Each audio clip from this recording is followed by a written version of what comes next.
We're going to go on the record, and I'm going to ask the state. I know, Mr. Bolden, you're down there. Mr. Yalamanchili, are you all ready for the jury to come in? We are, Judge. I think, though, before the jury comes in, I'd just like to put on the record the timestamps from Mr. Faust's interview that the state is planning on playing. Okay. It would be 6:03:55. That's hour, minute, second p.m. to 6:10:20. 6:14:01 to 6:15:05. 6:50:30 to 6:53:05. 7:02:45 to 7:05:40.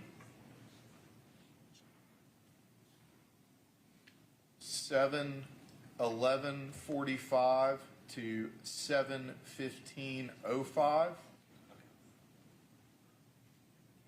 7:16:14 to 7:16:47.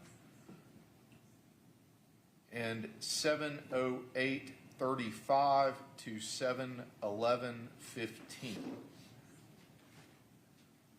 Your Honor, and I believe all of those segments would comport with my understanding of Mr. Cruz's objection to certain portions of the interview that would contain information that wouldn't be admissible in front of the jury. Of course, or if there are additional portions that Mr. Cruz wants to play that would be admissible before the jury, he certainly has the opportunity to do that during cross-examination. I may have a couple of questions for Agent Howell that fall outside of those timestamps, but I think he has an understanding, and he's present in the courtroom for whatever the instructions the court may or may not want to give him. But I think he already has an understanding that we can't be talking about criminal history, can't be talking about Mr. Faust having been swabbed when he went into prison. And so as it relates to the portion that we would play from 7:16:14 to 7:16:47, I will have a question for Agent Howell about a statement that immediately precedes that. In the actual recorded interview, Agent Howell makes reference to Mr. Faust of, you know when you get swabbed to go into prison, do you know why we do that? Then Mr. Faust's response is DNA. And so we would play from the portion that Mr. Faust says DNA. And the groundwork question for Agent Howell before that would be immediately before this response from Mr. Faust, did you ask him if he was aware that he had been swabbed with his DNA being entered in a database? And I'm going to ask that question in a leading manner to elicit just a yes or no answer to that question because of the fact that we're talking about some sensitive information that shouldn't come in front of the jury. Mr. Cruz, would you care to respond? Yes, I would object to, and I'm still going through the timestamps I got from Mr. Yalamanchili, but portion 6:14:21 through, 16, I'm sorry, I think I wrote this wrong. 6:14:21 through 6:14:59. I would object to that portion, Your Honor, because that portion is talking about Mr. Faust and his prior prison sentence. And I could read the portions of that unless I'm mistaken something. I think your timestamps in your transcript might be a little bit off. I can play for the court the portion that I'm talking about. Why don't we do that first? Mr. Cruz, so you're aware of what he's talking about. Okay, but before we play that, because I don't want to forget this point, in regards to the DNA being taken in prison, we would stipulate that, well, I'll say this. First, I would object to any discussion about his DNA being previously taken. We've made clear that we are not contesting DNA in this case. That isn't anything that we're... Well, let me change that statement. we're not contesting that the state took swabs from Mr. Faust and obtained his DNA. As far as previously having his DNA, I would argue, Your Honor, that is irrelevant in this case because after the arrest warrants were secured, they took swabs from Mr. Faust, and the swabs that they took from Mr. Faust are the actual swabs that they sent off to be tested by the state. So any mention of previously having this DNA or anything of that nature, because they end up getting this DNA, I think that would be cumulative, and it'd also be more prejudicial than probative. Thank you. You care to respond to Mr. Cruz's objection about that particular moment? Yes, Your Honor. It's already in evidence in front of the jury. I think it's absolutely relevant to indicate why it is that law enforcement has contact with Mr. Faust at all. It's the entire mechanism by which he is identified as the perpetrator of the crime prior to the confirmatory testing that's done later on. So it's the way in which he is identified in the investigation. It's already been testified to in front of the jury. And I think it's certainly relevant. That has not been testified to in front of the jury, Your Honor. The furthest they've gotten is CODIS, and that was for me a very close line, but I didn't object. They mentioned CODIS. I think we could leave it there. If the state is saying that it's already in evidence, the additional argument would be that it's cumulative, and it would be a waste of time to the jurors if this is something the state is saying they are already having. But to use a statement to put forth before the jury that the state previously had his DNA and implied due to prison, I think that would be inappropriate. So I would object under that under 404B, Your Honor, as well as 24403. Okay, well, let me make sure I understand your argument, because the state has said they are not going to and they would not be allowed to mention anything about any prior criminal history or incidents that may have happened in another criminal case. I mean, they're not allowed to do that. That is certainly true. But my understanding of Mr. Yelman-Chili's argument was that they were excluding that. But they would ask the witness about previously having Mr. Faust's DNA. CODIS in itself, as we know, the Honorable Court is aware of what CODIS is. But then to say 24 years later, we previously had your DNA, what do you think we got it for? And Mr. Faust's response is DNA. It's implicitly stating the reason law enforcement has his DNA is because he's been in trouble with the law before. And in Georgia, as we know, the only individuals that have to give DNA are individuals that are convicted of felony offenses. All right. Thank you. Mr. Yelman-Chili, do you care to respond to that argument? I think that the witness who would testify regarding the hit in the database has been instructed that we will refer to it as a national database of known DNA profiles. And I'm happy to ask the question in whatever manner the court instructs me to ask it in, and I'd be basically asking permission before posing the question to Detective Howell or Agent Howell, to be able to ask it in a leading manner so we don't leave any room open for the chance that any words other than the ones that are authorized by the court would be used in the asking of the question. So. And I'm asking the opposite, that question or that area not be delved into at all, Your Honor. Okay, and Mr. Cruz, you're saying that because you're saying that it violates 403, that it is a waste of time and it is cumulative. Not just that, but it's also more prejudicial than, the probative value is substantially outweighed by its prejudicial impact or undue prejudice.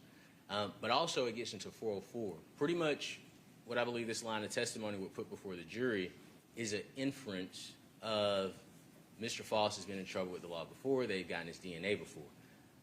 As the state has mentioned, and a portion I disagree with, a portion is the CODIS. They've already mentioned CODIS. CODIS is before the jury, right? They've already mentioned that his DNA matched or alerted in CODIS. As far as going down the line of talking to Mr. Faust, why do you think we have your DNA? Outside of implying bad character, it's really no other purpose of putting that information before the jury. We've already established that the state has his DNA, I believe through Agent Bigham. She testified about the swabs. The swabs were admitted to evidence, which were swabs from Mr. Faust's mouth. I don't think whether or not they had DNA is going to be an issue in this case. We have some questions about the DNA, but the state's position is that they have DNA. Bring it through Jeremy Howell that they previously had his DNA, or Mr. Faust saying my DNA. I would stand by my objection under 403 or under 404 as well. But I would add that the probative value of the evidence is substantially outweighed by undue prejudice. All right, thank you. Anything further? No, Judge. Okay, so this is what we're going to do. I'm going to give you all a 15-minute break and see if you have any case law this court can look at. Sure. I want to sort of give you a few of my thoughts about this argument. The first is that I do find it is relevant. And so that doesn't even touch 403 yet, but it is relevant. I mean, I don't think there's any question that the information the state is seeking to elicit is irrelevant, and I don't find that it's cumulative. So it's not violative of 403 in that sense. The jury selection process from both parties repeatedly referred to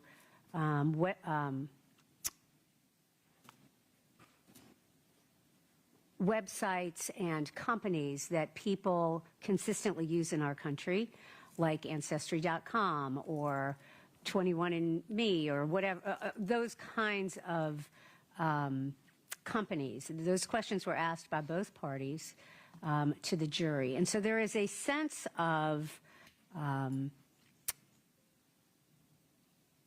at least both parties have inserted into this trial through their questions to the jury panel as a whole, and of course, during the entire voir dire process, both parties have inserted the idea that DNA is often these days in the mainstream of society, whether it be in a company like Ancestry.com or something like that.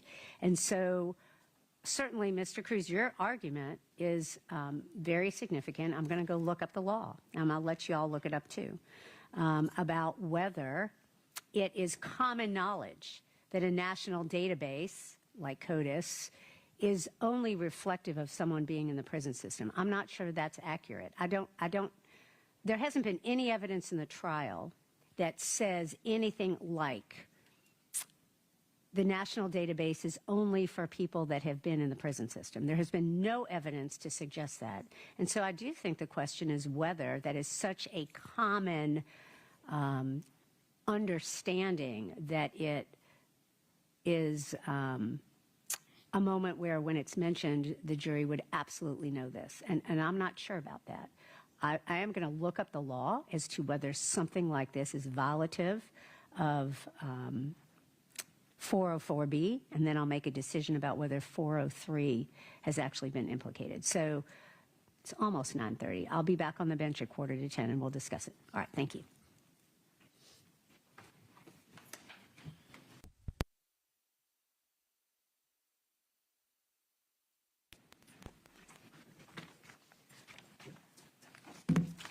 All right, we'll go back on the record. I'll start with the state. Anything you would like to add? And then Mr. Cruz, Mr. Hill, you'll get to respond. Go ahead, sir.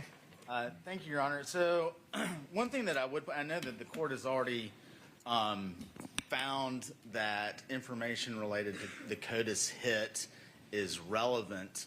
I would also add, just to kind of support that even further, is the fact that there are particular accounts of this indictment that reference that April 30th, 2024 date. And that is necessary because of tolling of the statute of limitations for certain counts in the indictment. So that is a material fact that the state has to prove as well. So that again, I think just supports the idea that this is absolutely relevant evidence related to the CODIS hit and when that hit was generated. The case that I would cite to the court is Watson v. State. That is 337 Georgia Appeal 16. It is a 2016 case. And just so the court understands kind of the procedure or the procedural posture in Watson, I guess the argument was that trial counsel was ineffective for not objecting to information about CODIS being brought into the trial, and which is obviously different than the situation we're in here, but I think that the language is still helpful. And Watson stands for the proposition that evidence of that a defendant's DNA profile is included in a database compiled would reflect badly on the defendant's character if the DNA profile or references to the database linked the defendant to criminal activity. And so the state has been very clear. We have instructed our witnesses very clearly to not refer to it as anything to do with criminal activity, just that it is a known database, or let's see, a national database of known DNA profiles. Watson also says that there are other ways that a profile might get into CODIS, of missing persons, evidence collected at crime scenes. So it's not just offenders whose profiles go into CODIS, but we're not even going to get into that. Just the fact, and again, our witnesses have been explicitly instructed to refer to it only as a national database of known DNA profiles with nothing further. So I think that under Watson, because we're not in any way, shape, or form attempting to link it to Mr. Faust's criminal activity, then there's no issue. All right, thank you. Mr. Cruz. Yes, ma'am. I would say, based on the state's case, I haven't read the case, but I think it supports our position. It is linking Mr. Faust to criminal activity. They're saying the basis of this entire prosecution is based on Mr. Faust's DNA, supposed DNA being present in Ms. Baker's body, Your Honor. The entire piece of the testimony from Mr. Howell that's anticipated is to state that we previously had your DNA, or do you know how we previously had your DNA? Prison itself is linking them to criminal activity. Well, excuse me, let me clarify that. The only reason the state will previously have Mr. Faust's DNA is through incarceration or felony conviction, as the Honorable Court is aware. But they are also using that DNA with the CODIS to state that, hey, this is how we connected Mr. Faust to this crime. So that's my position, Your Honor. I do not have any additional case law. I figured the Honorable Court would, I leave it to the discretion of the Honorable Court, but I would say without reading the case that I believe from what was proffered, it supports our position. Secondly, the standard, as the Honorable Court knows, of effective assistance of counsel is very, very high. So in regards to the court's ultimate finding on that case, it has to be looked at the standard. As the Honorable Court is aware, on the trial level, the presumptions are in favor of the defendant. Thank you, Mr. Cruz. All right. I first want to respond to both parties this way, as I sort of did before I left the bench, and that is in the arena of this case, both parties questioned the jury about submitting DNA to other sites, right? I did not. Okay. You may have followed up with questions No, about I it. didn't follow. I didn't Okay. talk about submitting DNA to sites at all with the jury. All right. Thank you, Mr. Cruz. I'm stand corrected. Then it was just the state. There were no objections, but it was just the state. But my point about all of that is that there was discussion in voir dire, okay, by the state, that referred to whether persons had submitted DNA for well-known sites. I mentioned the ones that came to the top of my mind. I don't remember if you all did this in jury questioning or not. I'd have to look at my notes. But, of course, Ancestry.com. It's 23andMe, not 21andMe. I don't know where I came up with that number. And things of that nature. And so I say that again to, I think that is a background of how it is certainly possible for the jury to recognize a CODIS database as being just a database like any other. There's been no evidence, in addition to that, in this trial, that the CODIS database is necessarily only linked to persons who have been incarcerated in the prison system. All right. That being said, the reason I left the bench is because I wanted to look at what the law says, and that is what is going to dictate this court's direction. It's what the law says. The law is clear, but I want to explain what the law is. But the law is clear that it is allowed. The law is very clear in this state that what this state is seeking to introduce is permitted.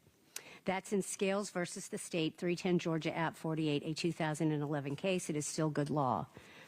The interesting language in this case, and I'm reading it to all of you, and I'm going to actually read some comments from a law review article that sort of mimics this case to tell you how I'm going to tailor or order that this evidence is tailored. I'm going to allow it, but we're going to do some tailoring. This is what the case says, which is Scales. Evidence that a defendant's DNA profile is included in a database compiled by a state or federal government agency would reflect badly on the defendant's character if the DNA profile or references to the database linked the defendant to criminal activity.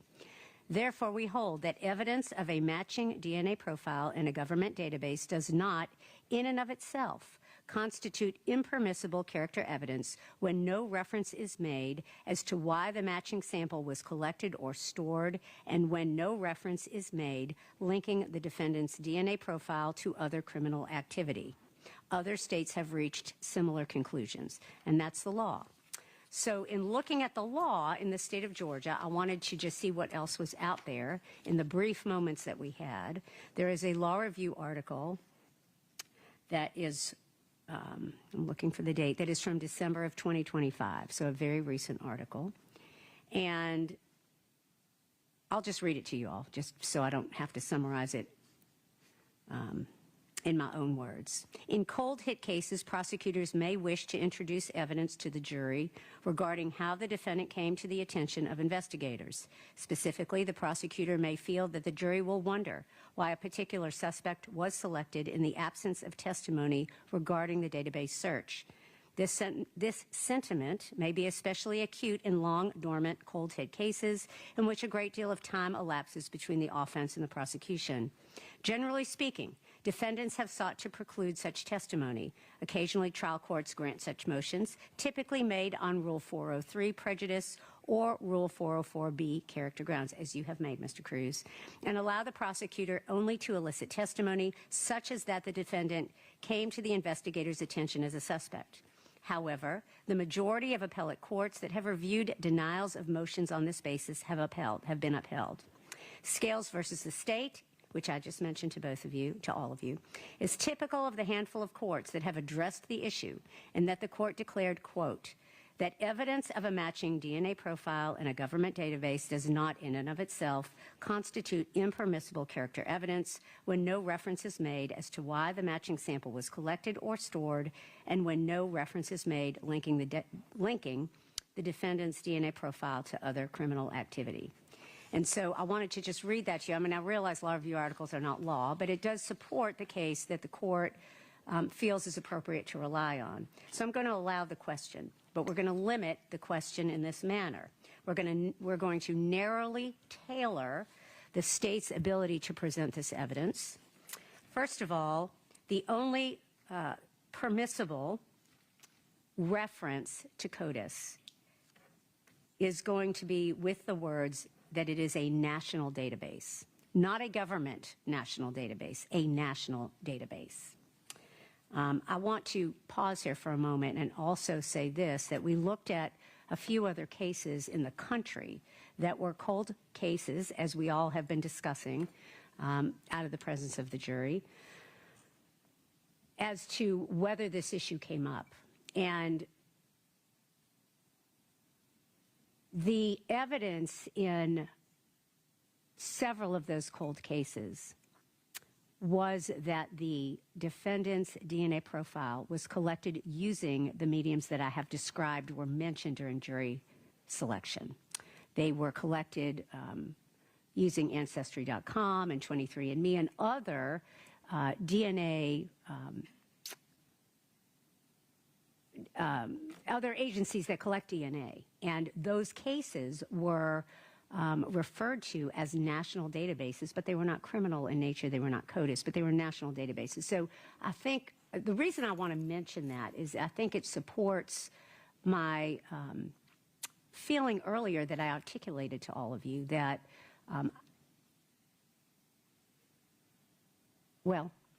my sense of the evidence that I articulated to you all earlier, that there has been no mention that the general public understands that CODIS, in and of itself, is a government national database that deals only with people who are incarcerated. There are a lot of national databases, so to speak, that are in the public realm that I think it's fair to say the public can look at as all being the same. There's been no evidence in this trial to suggest that CODIS is only for defendants. So I just want to mention that. All right. So let's go back to tailoring the state's question. If the state seeks to elicit this information, it has to be as a national database, not a national government database. There will be no questioning, unless the defense decides to do it, as to what CODIS is, other than just articulating that it is a national database. I am making a finding under 403 that it doesn't violate 403. I mean, I certainly don't disagree that a lot of relevant evidence is prejudicial. I mean, that is the law. That is, there's an argument to be made that all evidence is prejudicial. The question is whether 403 is violated, and 403, of course, is relevant evidence may be excluded if its probative value is substantially outweighed by the danger of unfair prejudice, confusion of the issues, or misleading the jury, etc. And based on the law that the court is using, which is Scales versus the state, I'm making a finding that 403 is not violated. And so I'm going to allow you to ask that question with that instruction. Your Honor, if I could just preview for the court the question that I would ask to make sure that I'm in compliance with the court's order. Any time that we make reference to, and I can only think of 2 times really during the direct examination when this will come up. The first time would be when we're talking to Agent Howell about how it is that Mr. Faust entered as a suspect in the case. And then the second time would be, as I referenced earlier, during the playing of the interview, asking him immediately before Mr. Faust made the statement, did you reference his DNA being in a national database of known DNA samples? And that's the same way that I would ask that question to Agent Howell as far as how Mr. Faust entered the investigation. I'll ask it in a leading manner to try to control it as much as possible.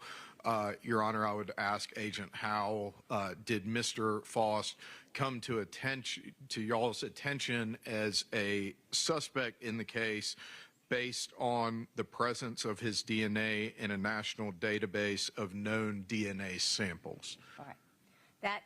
Well, before I say anything, Mr. Cruz, do you care to respond to Mr. Yalamanchili's proffer of how he's going to ask the questions? Can we stop the question at known DNA database? Because Mr. Howell is in the courtroom, so he knows exactly what the question is seeking to elicit. Well, and that's important, so he knows how to answer it and not violate the court's rule, but sure. Since he knows how to answer, can we just stop it at national database? I thought that was the end of your question. Well, you said that National known DNA profiles. But we can just stop it at national database.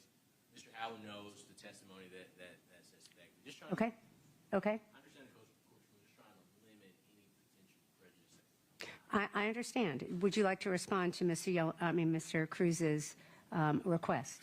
Well, I'm just trying to establish that it's a national database of DNA. And I so think that's the best way to say it. Okay. I'm going to just say this, Mr. Cruz. I'm going to grant your motion. I think the best way to say it is a national database of DNA. My request was just stopping it at national. I understand. So I'm sort of granting your request, I suppose, in part, and I'm granting the state's request in part. I'm not going to, I think it is appropriate to limit even the end of the sentence, as Mr. Cruz has asked. You are going to say no, national database of known DNA profiles. The best way to say it is a national database of DNA. Yes, Judge. Period.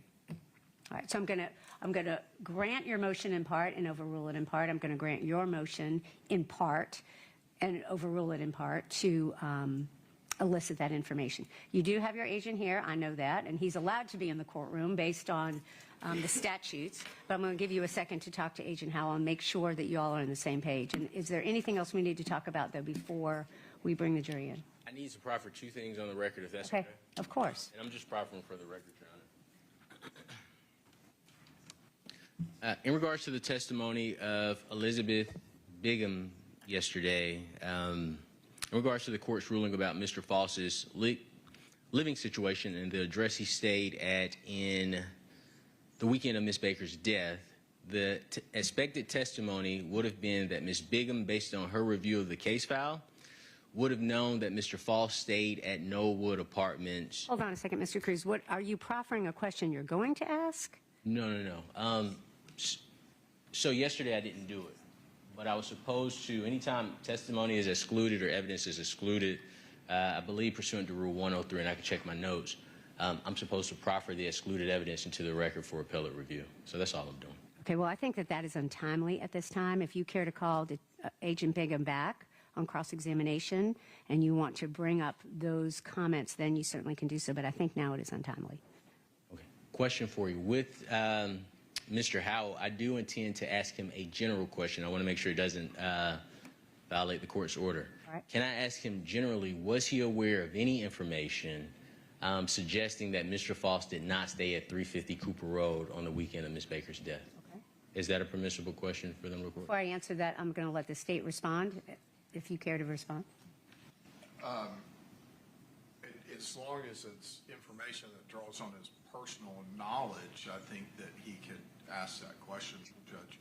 I mean, I sort of agree with the state. I mean, I think in and of itself, again, that question is not necessarily impermissible. If there is, if the manner in which you ask it or the manner in which the witness responds is indicative of an objection that the state needs to make, I'll hear it. But it just in and of itself, the question you've asked is not prohibitive of any ruling the court has made. Sure. That's what you're asking. Yes, ma'am. And just to make sure, it's undisputed that Mr. Howell was an agent of the state. In the event that he says no, I would move to impeach him by contradiction.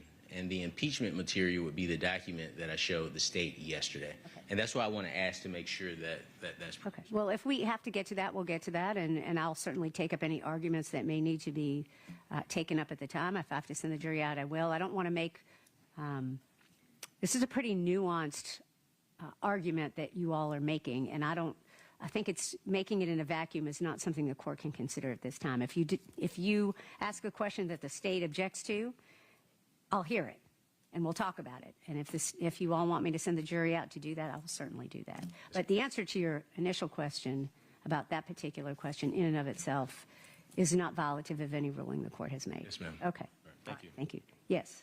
Your Honor, I was patiently waiting my turn about the DNA stuff because I also have a witness this morning that will testify about CODIS, and she's not in here right now, and I want to make sure that she is instructed consistent with the court's ruling as to how to answer. I will, again, inform her that CODIS is to be referred to as a national database of DNA, pursuant to what the court just articulated. In fact, I would also intend on, just to avoid any potential for confusion, ask that in the form of a leading question to her. Okay. Now, with this particular witness, the state had intended to go a little bit further, and I would like to flesh that out before, outside the presence of the jury. This particular witness, Ms. Sims with the State Crime Lab, is familiar with how many known profiles are in the database, and I had intended on eliciting that from her. I mean, I would still intend to, unless the court tells me not to. And then, so that's the first thing, and then I'll let you respond, Mr. Cruz. Don't worry. Let me let him go through his argument, and then I'll let you respond. And then, so Ms. Sims is the forensic biologist who obtained the profile from the sexual assault kit that was eligible to be uploaded into CODIS. And so my intended question to her would be that once an item is entered into CODIS, what happens? The answer that I expect her to give would be something to the effect of, it is compared on a routine basis to other profiles found in the database, and that would be the extent of it. Okay. So again, I thought it made sense to bring that up now, since we were talking about CODIS and DNA and all that. And I certainly want to have this witness prepared to answer in a way that would not be inconsistent with the court's rulings. I can do that. I just, again, she's not in here right now. So I thought this was a good chance to raise that issue. Thank you. Mr. Cruz. I would just ask that it's similarly limited in scope. What I would ask in regards to Ms. Sims' testimony, if the state and the Honorable Court agrees, wants to get that she made the extraction to make it an identifiable DNA profile, I have no issue with that. But once we get into that a GBI agent is uploading it into a national database, we go from, as the Honorable Court stated, just a national database that could be 23andMe and other sources to inferences that this is a government database that the GBI is using. So I would ask that it's limited. All right, thank you. I mean, I think the law allows what the state is asking, and so I'm going to allow you to do that. I think the tailoring you're asking for, Mr. Cruz, is not supported by the law. Whatever inference, if an inference is made by the jury about why an agent may have had access to the database, is an inference that is not supported by the evidence, and it's not going to be allowed by the evidence. I mean, you haven't said there's going to be testimony as to why the GBI agents, of course, had access to the database. I think that would not be something that's permissible based on this discussion and my ruling. So I understand what you're saying, but it's not supported by the law in this case. So I'm going to allow you to ask that question. I do think that that is permissible under scales. It is important, certainly, to instruct your witness. Let me ask this question. Do you want to do that now, or do you want to wait until that witness is called? I think we could wait, Your Honor. Okay, But, okay. Again, since we were all talking about CODIS and DNA, Sure. I wanted to have, Okay. in my mind, what would be permissible under the court's Okay. ruling. And so not only the fact that it would be routinely compared to other known profiles in the database, but the other question that I had referenced was how many known profiles are in the database. I understand what you said. I mean, I don't find anything impermissible about that. making Mr. sure. Cruz, you didn't respond to that, but if you'd like to, you certainly can. Well, it was to both, but Okay, I do understand okay. the Honorable Court's Sure. ruling. Okay, all right, thank you, sir. I'm going to allow it. I don't find it valid of 403. But certainly, I'll let you, in one moment, Mr. Yalamanchili, I know Agent Howell is sitting in the courtroom. He's heard everything the court has said. I'll give you a few minutes to make sure that you all are on the same page about that limitation. Mr. Cruz, I certainly will hear from you, but I want to make sure I don't forget this. The state has asked twice to be able to ask one or two leading questions with regard to this issue of their witnesses. Do you have any objection to that? At this time, I do not. Okay. I just wanted to clarify the record. The Honorable Court mentioned 403 as the ground. Our objection was also under 404B, and I understand that it was on both grounds. Yes, sir. I understand. And I find that it's not violative, but I certainly want to make a finding on the record about 403. Yes, ma'am. Thank you. All right. Is there something else you wanted to raise? All right. If you need a moment with Agent Howell, you can do that, and then we'll bring the jury in. Thank you.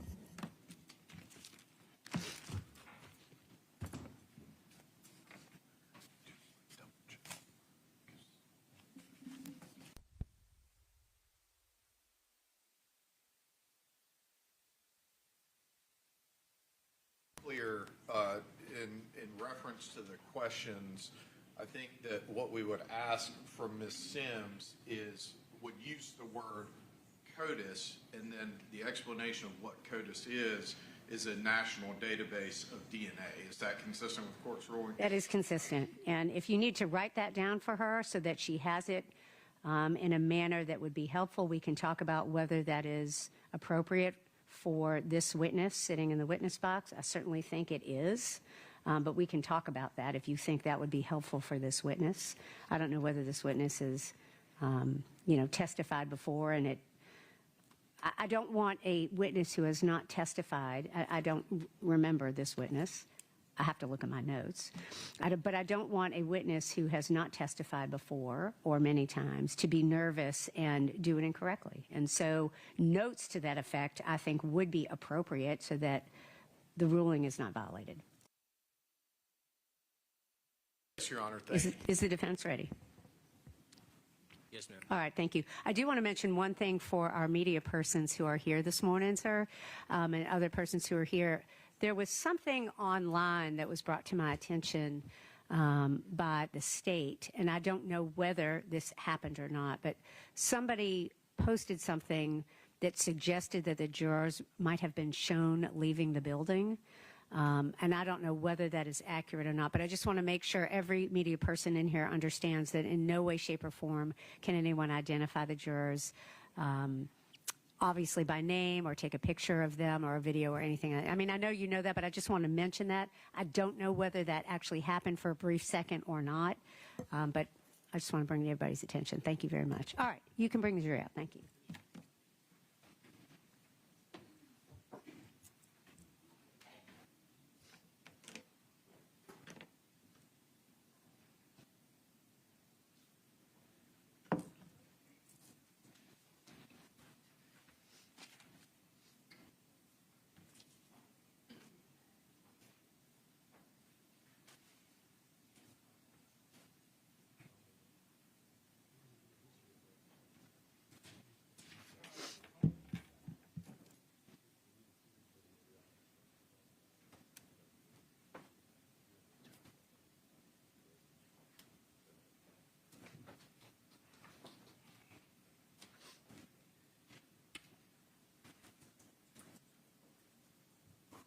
You all may be seated. Thank you. Good morning, ladies and gentlemen. Thank you for being back here on time.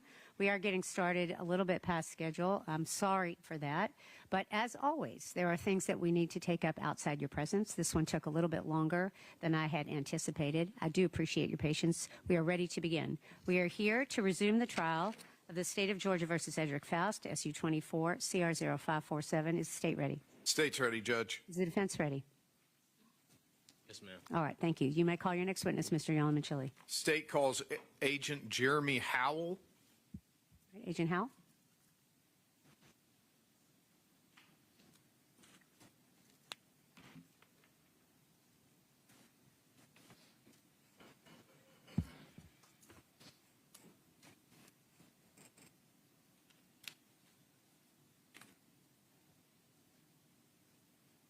Sir, I'm going to ask you to take an oath. You raise your right hand. Do you swear a firm testimony you'll give to the court today will be the truth, the whole truth, and nothing but the truth, so help you God? I swear and affirm. If you would, please take a seat, speak towards the microphone, and state and spell your name for the record. My name is Jeremy Howell. That is JEREMY HOWELL. Sir, where are you currently employed? I'm currently employed by the Georgia Bureau of Investigation. And how long have you been with the GBI? I've been with the GBI nearly 15 years. All right. And what is your current assignment with the GBI? I'm currently assigned to the Office of Special Investigations Cold Case Unit. And before you were with the cold case unit, what was your previous assignment at the GBI? I started out in 2011 as a special agent. I was assigned to the Region 15 office, which is down in Sylvester, Georgia, which is down in southwest Georgia. I was there for about 2 years. Then I had an opportunity to come up to the Region 11 office, which is in Athens, Georgia, where I was a crime scene specialist for a decade. And you mentioned being a crime scene specialist for a decade. Do you have any particular role or specialization within the cold case unit? Yes. As a crime scene specialist and a former trained crime scene specialist, I bring those skills into assessing crime scene summaries and other things related to cold case investigations. And how many years of law enforcement experience did you have before joining the GBI in 2011? I've been in law enforcement since 1998, in a local level from 1998 until I joined the Georgia Bureau of Investigation in 2011. When did you move to the cold case unit? I joined the cold case unit at its inception, which was July 1 of 2023. That was a weekend, so our first day on duty was, I believe, July 3rd of 2023. At any point while you were in the cold case unit, were you assigned the murder of Tara Baker for investigation? Yes, I was assigned to assist Liz Bigham as she was assigned as the the lead of the investigation, and my responsibility was to assist her in that endeavor. Once you were assigned the case, what process did you go through as far as your, I guess, reviewing of the case file, and how did you familiarize yourself so that you could begin your investigative acts? Our first step in the process was to partner with Athens-Clarke County Police Department. We wanted to centralize all of the evidence and also all of the case file that they had.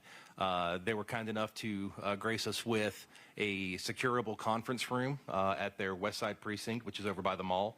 And we had secure access to that. So we consolidated all of their case files there, as well as all the evidence there. And the first thing we wanted to do was assess those materials.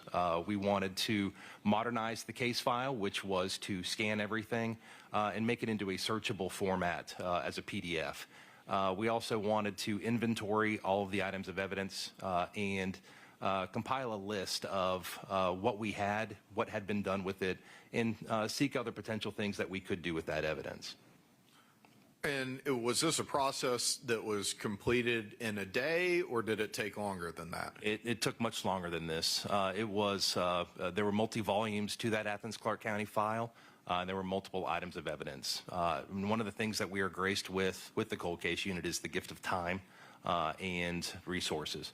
So we methodically and meticulously go through these items in order to catalog them and also to modernize and review them. As it relates to the volume of the information you had to digest or the size of this case file, how did that compare with other investigations in which you had been involved previously in your time in law enforcement? This was the largest case file I have ever been a part of reviewing. There were over 21 large D-ring binders that were associated with this Athens-Clarke County case file alone. There were over 5,600, I believe, 87 pages of material that were in those binders. There was also a separate PDF electronic copy of the case file that Athens-Clarke County provided us that was 4,224 pages as well. And there were also a number of photographs that were within that case file. And in particular, the photographs, this crime that you're investigating took place on January 19th of 2001. Is that correct? Yes. Okay. Back then, when crime scenes were processed, are you aware of whether or not the Athens-Clarke County Police Department was still using, I guess, film-fed cameras? I don't know how that terminology works exactly. Yes, they had film photography back then, and I believe digital cameras were pretty much in their infancy back then, and there were a few digital images. Okay, so the images in this case, were there images that were not stored digitally? Yes, there were crime scene photos that were mainly in film, and they had been printed out onto a print format and scanned. But one of the things that we wanted to do with the film negatives, it was to digitally scan those so that we could enhance those to the best that we could and collect as much data as we could, transitioning or transferring those film negative images into digital images with a digital scanning device. And was that all part of what you referred to earlier as the modernization of the case file? Yes, that was my responsibility. Okay. And so let me ask you a little bit about your background and training specifically as it relates to crime scene processing. Can you tell me a little bit about your background and training in that area? Yes. When I worked at the local level, I received some training at an academy up in North Carolina. It's called Searchy. I attended Searchy, I believe, in 2007. It's a 40-week program where you learn crime scene processing, and they're also a crime scene processing equipment provider. So you learn how to utilize the equipment that they produce and that they also market. When I joined the crime scene unit, one of the things they do is they send us to a 10-week program at the National Forensic Academy. That's also known as the Body Farm. But it's much more than just the Body Farm. It's a 10-week program in which each week is dedicated to a specific discipline. It starts out with crime scene documentation. It then moves into crime scene photography. Then it moves into latent print processing. And from there, you also learn bloodstain pattern analysis, shooting incident reconstruction, utilizing an alternate light source in order to be able to detect trace evidence, which is fine evidence that sometimes needs a little bit more help with technology in order to be able to visualize. There's also a component of arson and explosive investigations associated with that, and there's the body farm component of that, in which there is a facility off campus that has multiple deceased individuals in various states of decomposition, and you learn all of the aspects of death and decomposition based upon actual hands-on experience at that facility. In your role as it related to this case, were you able to review the documentation of the processing of the crime scene at the time of the crime? I was. Okay. Can you tell me a little bit about any type of environmental challenges, if any, that existed with the processing of the crime scene in this particular case, as well as the collection of trace evidence in this particular case? Yes, this was a very dynamic scene. Short of a natural disaster or an explosive event, this presented many challenges with the aspects of the environment. One, you have a fire event that is occurring there, and that is what the initial response and the initial call is. So the initial first responders are responding to a fire incident in which forcible entry needs to be made into a residence in order to conduct search and rescue operations and also to do fire suppression activities. I have experience with fire. I was a volunteer firefighter when I worked at the Madison County Sheriff's Office. I was also a volunteer firefighter with the whole volunteer fire department in Madison County. I spent 5 years in that role. Your Honor, something just came to my attention. Can we approach the bench? Okay.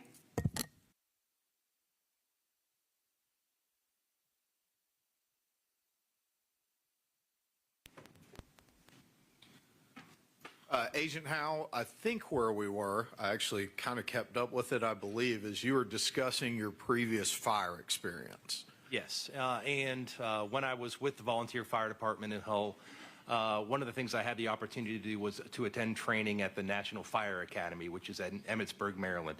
I attended 2 different classes there. One was fire cause determination for company officers, which is a basic level arson determination class in which you learn how to do points of origin as to where a fire source may be. And I also attended a week-long training in incident management for large-scale incidents.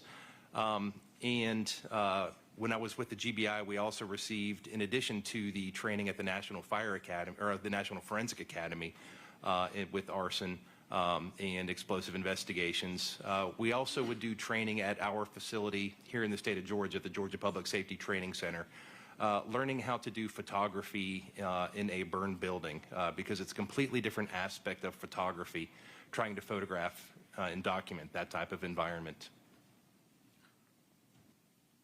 As it relates back to, you were describing some of the challenges at the crime scene. That's a context in which we entered a discussion about your previous experience with fire. How does moisture, especially heavy levels of moisture, affect the ability to collect trace evidence at a crime scene? So as a fire smolders and consumes in order to be able to fuel its existence, fire suppression activities, you need to introduce water into that environment in order to be able to suppress that fire. That's normally under a pressurized line. There will be a spraying of water within that environment, which will add moisture to that environment. That in itself will move and rearrange the environment and also provide an element of destruction to that environment. Objection, improper expert testimony or improper lay witness testimony, either one. All right. Any response to the objection? Your Honor, Agent Howell is testifying within the purview of his knowledge and training and has not offered an expert opinion on anything. Yes, sir. I'm assuming Agent Howell is attempting to take his testimony and apply it to the scene. So if he's not testifying as a expert, if the state is saying this is not improper expert testimony, our objection would be relevance. This testimony would be irrelevant if he is not trying to apply it to the scene of Ms. Baker's home. All right, thank you. Any response to the next objection about relevance? I believe, Agent Howell's involvement in this case had to do specifically with, at least in part, his training and experience processing crime scenes and his determinations about what, if anything, can be done additionally, in his opinion of the crime scene, is certainly relevant to his investigation of this crime. And based on the state's answer, my next objection would be lack of foundation. If he wants to establish that Agent Howell could testify about the crime scene at Ms. Baker's home, he needs to bring in testimony that Agent Howell actually went to Ms. Baker's home during this time. And should I respond to that, Judge? You may respond if you choose to do so. Thank you, Your Honor. I believe that Agent Howell has already testified that he reviewed the initial investigation as well as the initial processing of the crime scene. Traveling to Ms. Baker's home 22 and a half years or 23 years after the crime had been committed and then testifying to that would not be relevant because it's not in the same state as it was on January 19th of 2001. So I think that we have laid the foundation regarding that. All right, thank you. I'm making a finding that this line of questioning is relevant. I'm overruling your objection with regard to that. With regard to this witness testifying in the form of an opinion, 24-701, which rules regarding lay witness opinion testimony, allows this testimony to be presented. I'm going to overrule your objection. You may continue. Agent Howell, we were discussing the manner in which the application of water for fire suppression purposes may impact the crime scene and the ability to process it for trace evidence. If you'd like, I can ask the question again, and would that be helpful? I can continue. Okay, all right. Within that crime scene are going to be absorbent materials. There's also going to be building materials that have the ability to absorb moisture and to absorb water. As those materials fall on top of the scene, it becomes layered. You have a burned layer, you have materials that have fallen on top of things, and then you also have singed materials in between within that. And those are going to be wet, and that may affect the transferability of different transferable materials such as trace evidence due to absorption, due to adhesion, and also different materials within that fire scene are going to change due to the effects of heat and fire. Things of plastic will become sticky or may melt. Different things may get consumed, and other materials may become absorbent of the water within that scene.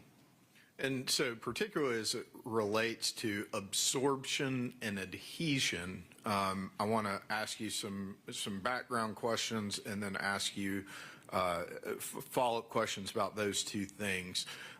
Were you able to review the photographs from Miss Baker's bedroom from the initial crime scene processing? I was. Okay. Was there anything about debris that you found significant in your review of those photographs? Yes, there was ceiling material and there was insulation that had fallen on top of Miss Baker within that scene. And in order to be able to evaluate the body of Miss Baker, those materials needed to be removed. It was a layering process in which things that are on top need to be removed in order to have her visible. And so when those things on top, in this particular circumstance, what were the things on top of Miss Baker? I believe that there was a piece of ceiling or a piece of drywall that was on top of her, as well as white in color insulation.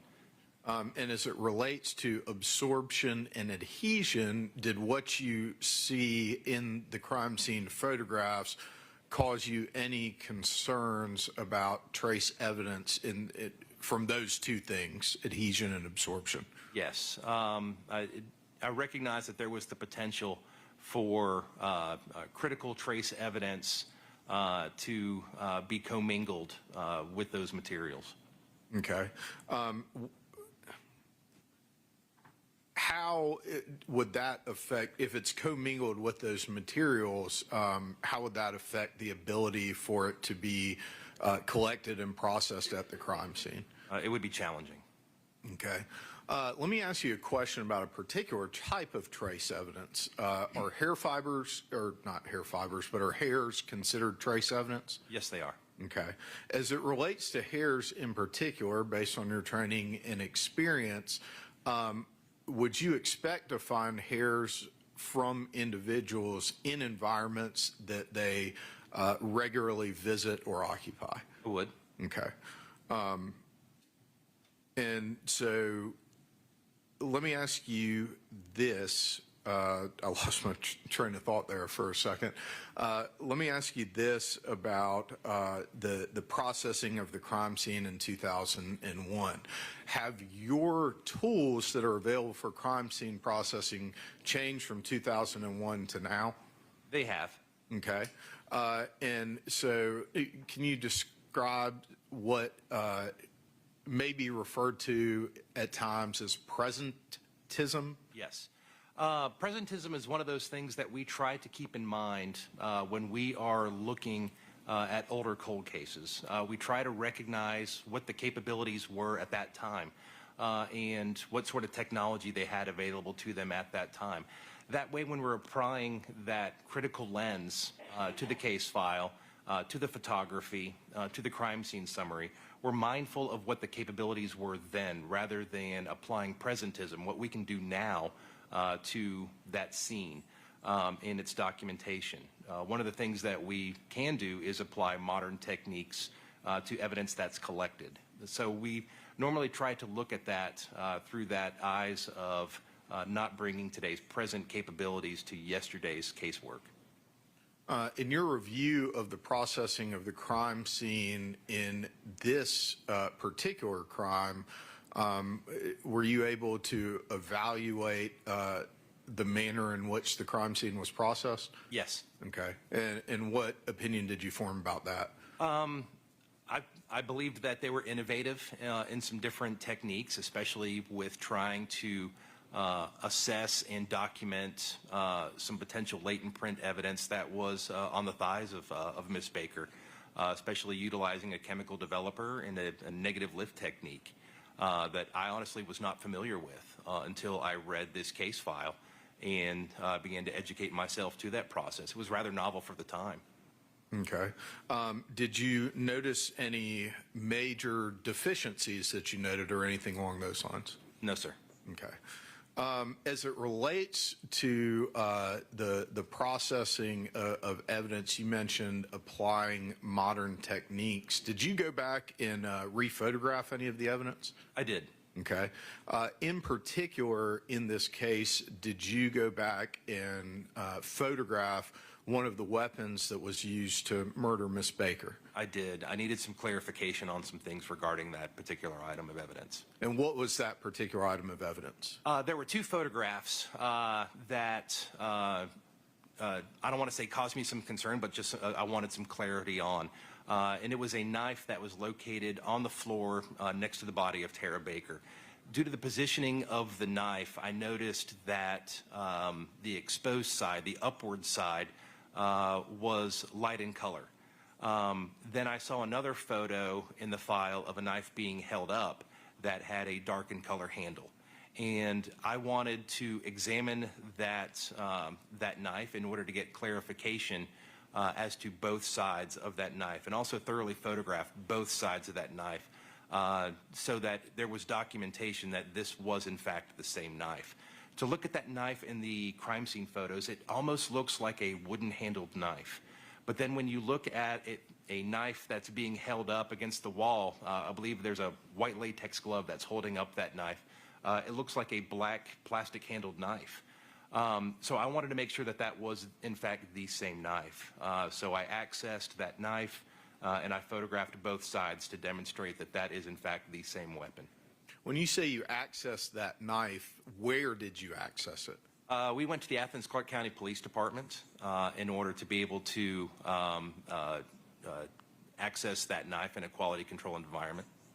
After you accessed it and photographed it, what did you do with it? We immediately returned it back to Athens Clarke County. We sealed it back up. We left it there at the facility. Okay.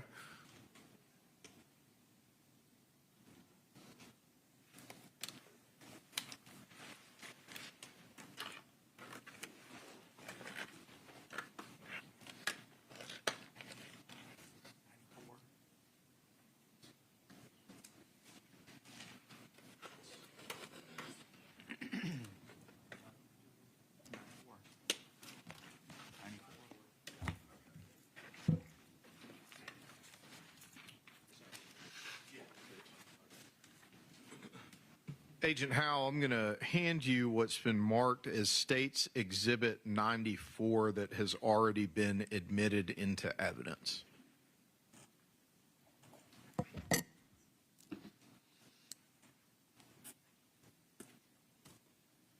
Do you recognize that item? I do. And how do you recognize it?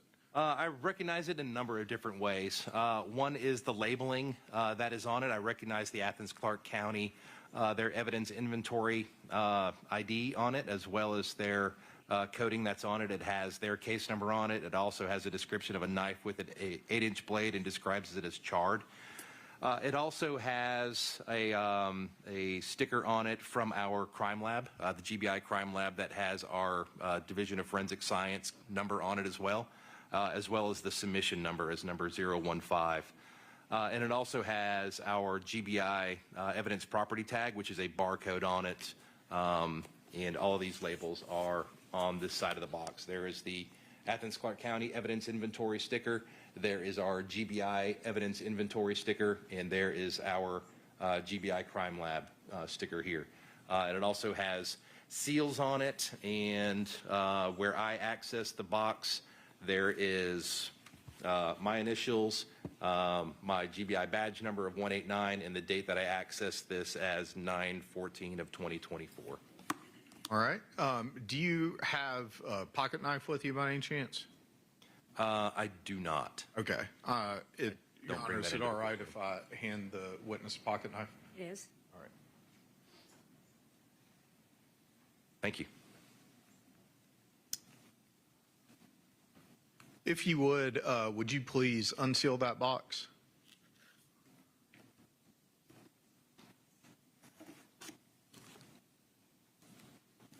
Let's see. Ah.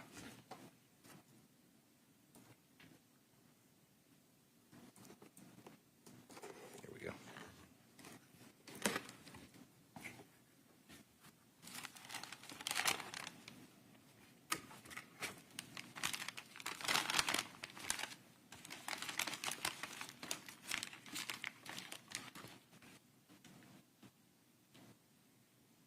Those inside of the box that you just unsealed, what's contained in there?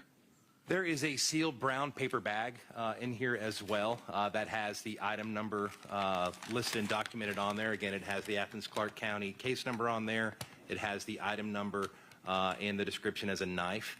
And it also has tape on it from where I resealed this bag when I accessed it back on September 13th of 2024. And that's up here on the top.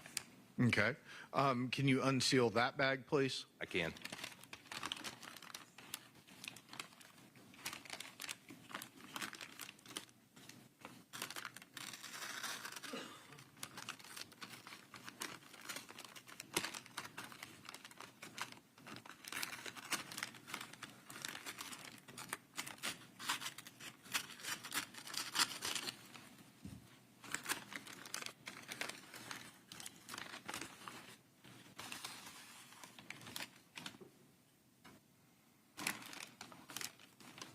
And I'll take my pocket knife back from you, Agent Howell. Thank you. Sir, inside of the bag that you unsealed, what is in it? There is a butcher knife that was located within that that sealed paper bag. And, Your Honor, I'd just ask that Agent Howell be able to step down from the witness stand and just display that a little bit closer to the jury. You may.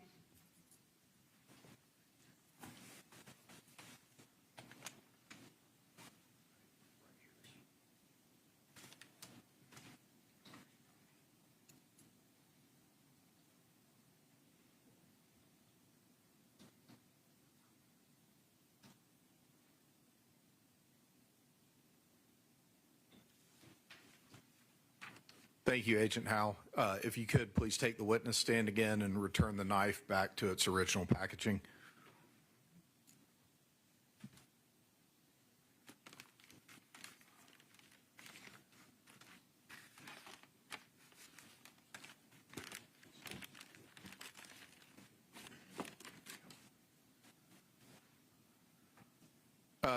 Agent Howell,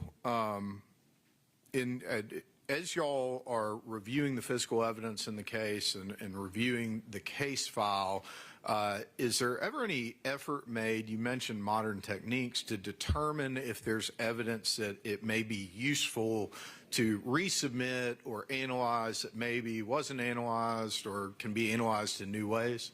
Yes, as we document, inventory, and assess the evidence that is in the possession of the Athens-Clarke County Police Department in this case, we also discuss if there's anything more that we can do with these items of evidence. And we recognized a few items within that inventory that we believed we could do some additional investigative submissions for testing at our GBI DOFS center. Okay. Do you know whether or not that was done in this case? Yes, it was with multiple items. Okay. And you said multiple items, those were submitted for retesting? Yes. Okay. Eventually, when Mr. Edrick Faust entered this case as a suspect in the murder of Tara Baker, was it due to result from a national database of DNA? Yes. Overruled. Thank you, Judge. And so after y'all received that information, did you take steps to try and speak with witnesses that were interviewed back in 2001 to re-interview them? We did. Okay. And I'm not going to get into every single person, but to your knowledge, were Valerie Lowe and Ashley Peavy re-interviewed? Yes, they were. Okay. And who are those people, in your knowledge, who are those people? My understanding is they were roommates of Tara Baker at the time of this incident. Okay. And was Mr. Chris Melton re-interviewed? Yes, he was. Okay. And who did you know Mr. Melton to be? I believe that he was the boyfriend and in a romantic relationship with Tara Baker Okay. at the time of this incident. And on May 9th of 2024, did you have an opportunity to interview Mr. Edrick Faust? I did. Okay. And I want to come back to that interview in a few minutes. But first, what I'd like to do is show you what's been marked already but not admitted into evidence as State's Exhibit 158. I'm showing this to Mr. Cruz first, Your Honor. All right.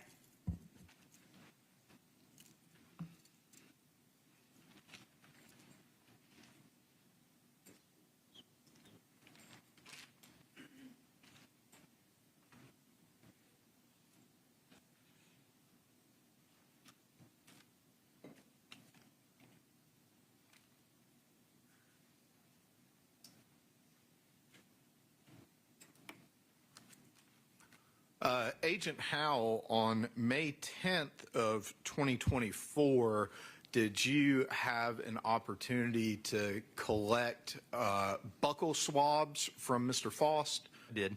Okay. What are buccal swabs? Buccal swabs are cells that are located within the cheeks of the mouth. They are very DNA rich and are a common method to collect cells for DNA testing in the preferred method at our state crime lab. And it's essentially get collected by utilizing a swab with a long handle, kind of like a Q-tip, but it's a one-ended Q-tip. and then you swab and you rotate within the inner side of the cheeks in order to be able to collect those buccal cells.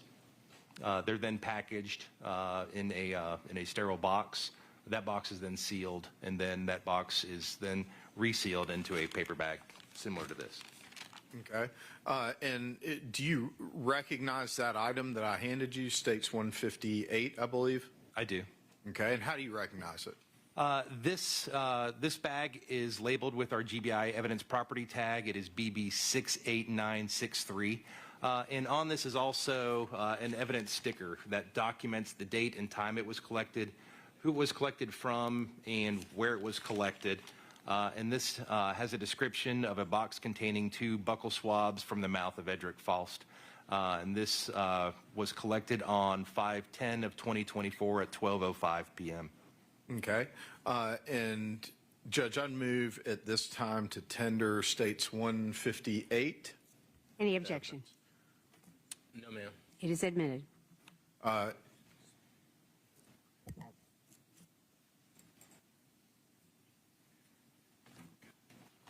And when you, Agent Howell, made reference to it have been collected from Mr. Edrick Faust, do you recognize that person anywhere in the courtroom today?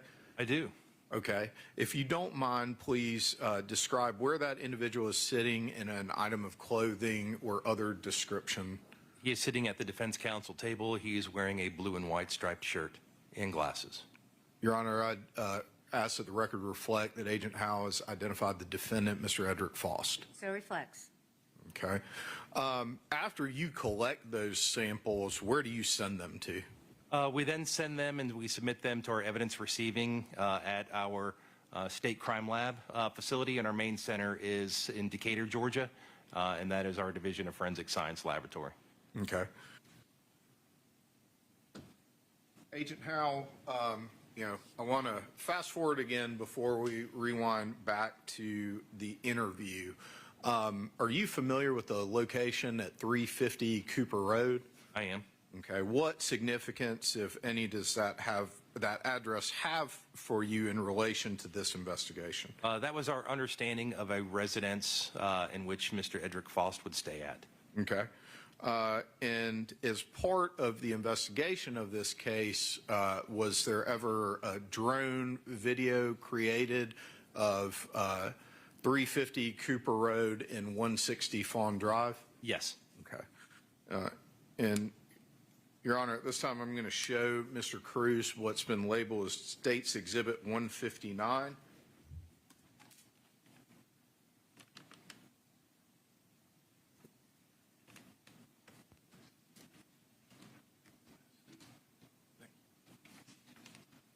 I'm going to retrieve an exhibit real quick before we continue down this line of question.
Agent Howell, I'm going to display, or Your Honor, can I display a brief portion of this clip for Agent Howell in order for him to see if he recognizes it?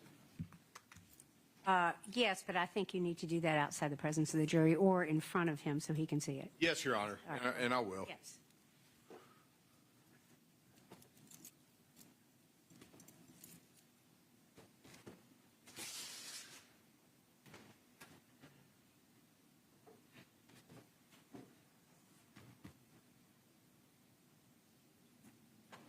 Thank you.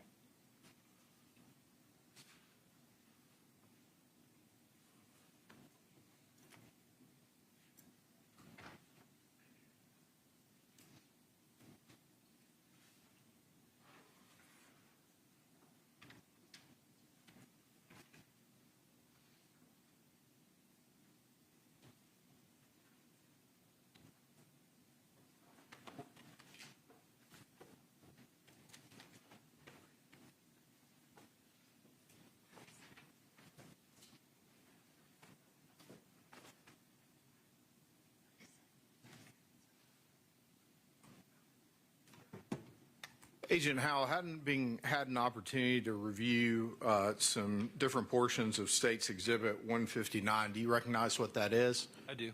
How do you recognize it? I was present during that, and back on January 16th of this year, I was with another agent, Austin Bradshaw, and he flew a drone over the Deer Park area as well as the Cooper Road area in order to obtain footage. Okay. And is this a fair and accurate depiction of the footage that was obtained on the date that you mentioned? Yes. Judge, I move to tender States 159 at this time. Any objection?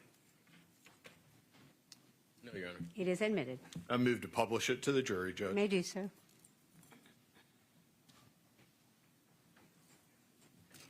Hey, Your Honor. Podium, please, Judge. Your Honor. Yes, sir. Get this TV turned on too. Hopefully. If not, yes. There we go.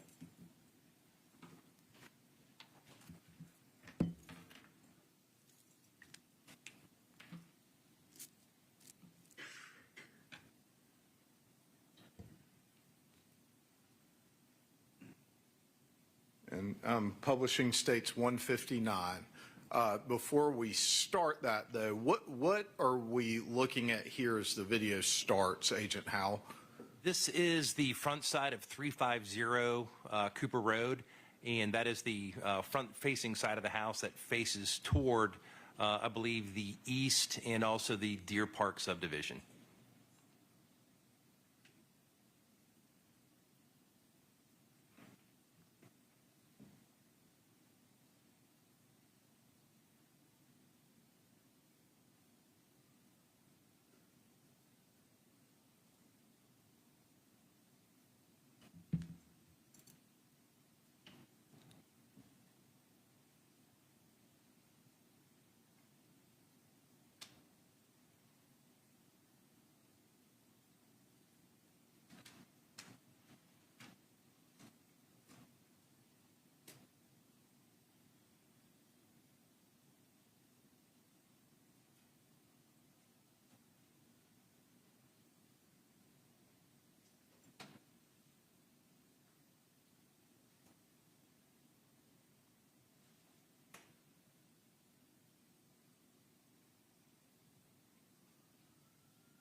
I'm sorry, I stopped it just a little bit too early. I'm going to let it start playing again.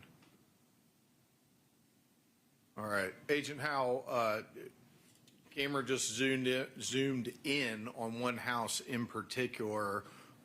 with a fence surrounding the rear portion of the home.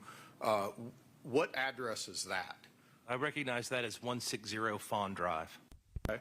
And where was it that Miss Baker was murdered? That was at 160 Fawn Drive. Okay. Back in 2001, you already testified you had an opportunity to review the crime scene photographs. Is that right? Yes. Okay. That fence that appears around that property at that time, was that in existence in 2001?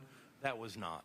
Okay. And I'm going to put up what's been marked as State's Exhibit 37 and already admitted into evidence as a overhead image of the Deer Park neighborhood from 2001, shortly after Miss Baker's murder. So if we could switch to the Elmo, please, Mr. Terrell.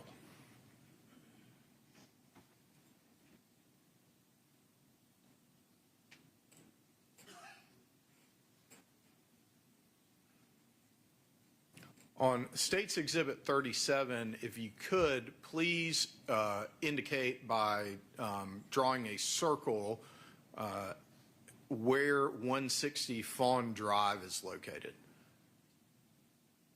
And that's on, is this a touchscreen here? Yes. Okay.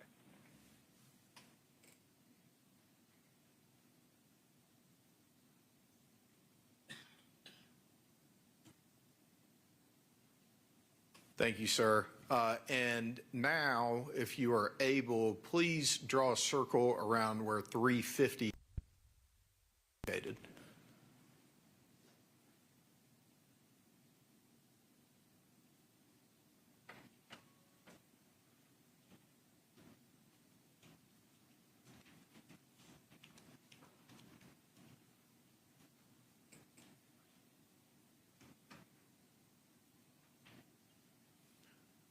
And Agent Howell, are you aware of the distance between 350 Cooper Road?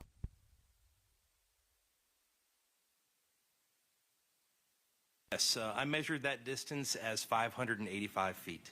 Okay. And if we could go back to the podium connection at this point. Thank you.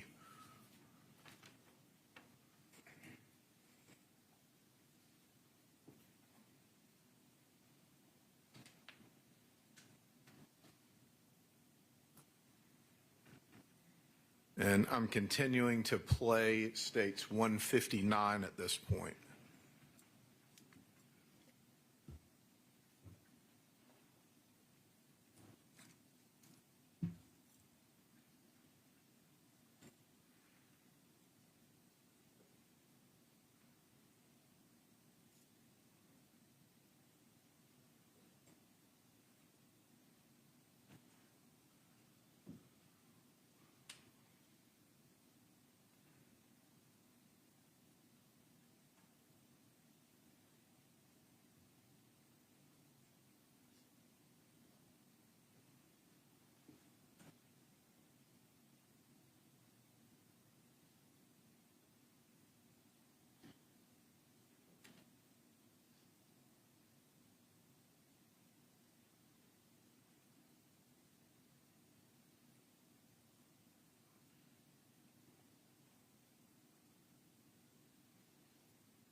Agent Howell, the drone is looking back at a residence from 160 Fawn at this point. What is the residence that it is looking back at?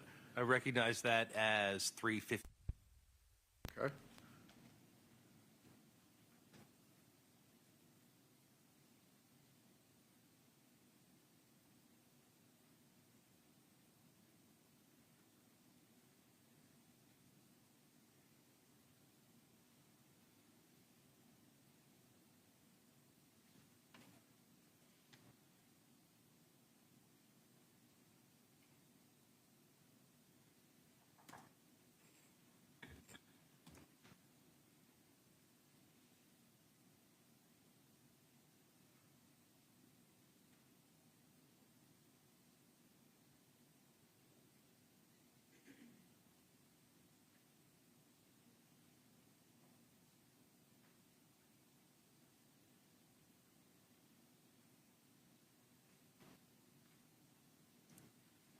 Your Honor, that concludes the display of State's Exhibit 159 for the jury at this time.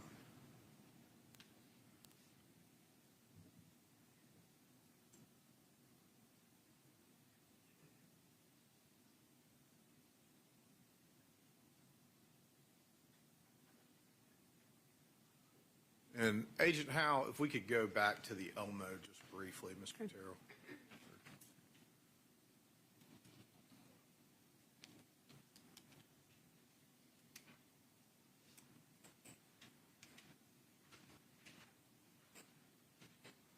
I think it takes just a second. There you go. Agent Howell, obviously in that drone footage, there were some trees and things along those lines. In looking back, I've displayed State's Exhibit 37 again. What is the nature of the trees and other foliage between 350 Cooper Road and 160 Fawn Drive back in 2001 as compared to the time at which that drone footage was taken? Yes, our understanding at the time of this incident in January of 2001 was that this was a new development. This was still in the process of being developed, that the land had been cleared, and there's very minimal trees that were present. When we fast forward to today, there's overgrowth, there are trees present, and also 160 Fawn Drive has also changed in terms of additions being put onto that residence. Okay.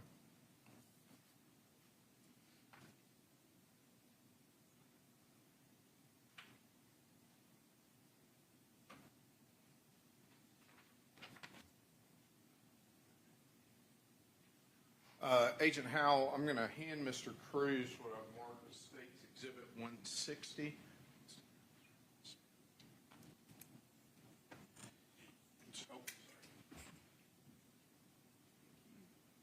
I'm going to hand you, sir, what I've marked as State's Exhibit 160. Do you recognize State's 160? I do. Okay. What do you recognize it to be? This is the interview video with Edrick Faust. Okay. And did you place any markings on this exhibit's tag? I did. I initialed it. Okay. And what did you initial it to signify? That I had previously seen and reviewed that item of evidence. And were there any, did it appear to be a fair and accurate recording of your interview with Mr. Faust on May 9th of 2024? Yes. Judge, I move to tender State's 160 and publish portions to the jury. All right, any objection, Mr. Cruz? No, ma'am. All right, it is admitted. And before you publish it, Mr. Yelman-Shelley, we're going to take a restroom break. It's 11:15. We'll take a 15-minute break, and we'll be back on the record in 15 minutes. If you'll go into the jury room, don't discuss the case. We'll see you shortly. Thank you. I want to go on the record just for a minute. I want to address our media, if I could, one more time, and just be really clear about the Rule 22 that the court has provided to all of our media. There have been some concerns that I've raised earlier with you all about the jury being identified in certain ways, whether it has happened completely like that or just that there are concerns, but there are concerns about that. And I want to make sure that all the media who have been provided a Rule 22 permission in this court to understand that there is to be no identifying at all of any of the jurors. And that also includes reposting comments about this trial and identifying any jurors by their facial expressions or their dress or their note-taking or not note-taking. Any of those comments are impermissible under Rule 22, and it is related directly to two things: to security issues and also to concerns about influencing the jury outside of this courtroom.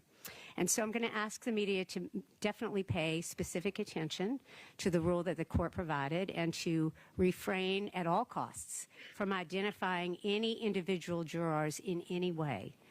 A comment about the jury as a whole, that they arrived at 9 o'clock, that they couldn't hear the evidence or something to that effect is not what I'm talking about. I'm talking about individual comments about individual jurors and their behavior. That is prohibited. All right. Thank you very much for your cooperation. All right. Is the state ready to proceed? State's ready, Judge. Is the defense ready? If it's allowable, Your Honor, I would ask for 5 minutes. That's okay. But it's up to the honorable court's discretion. Well, I think we really need to get started. Is there a particular reason you need 5 more minutes? I am just trying to find a single site, and that's it. Okay, I'm going to let you do that while the state gets started. All right, you may bring the jury in. Thank you.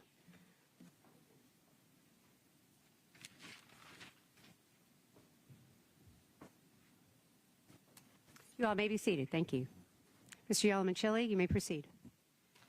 Thank you, Your Honor. Agent Howell, before we broke, I believe we had just tendered into evidence State's Exhibit 160 as a recording of the interview that was conducted with Mr. Edrick Faust on May 9th of 2024. Who was present for that interview? I was present, Special Agent Liz Bigham was present, and Edrick Faust was present for that. At the time that the interview was done, had Mr. Faust been placed under arrest? Yes. Okay. And Your Honor, for the record, at this time, I will seek to publish in chronological order the timestamps that I previously mentioned to the court and defense counsel. All right, you may proceed. And I'm starting at 6:03:55.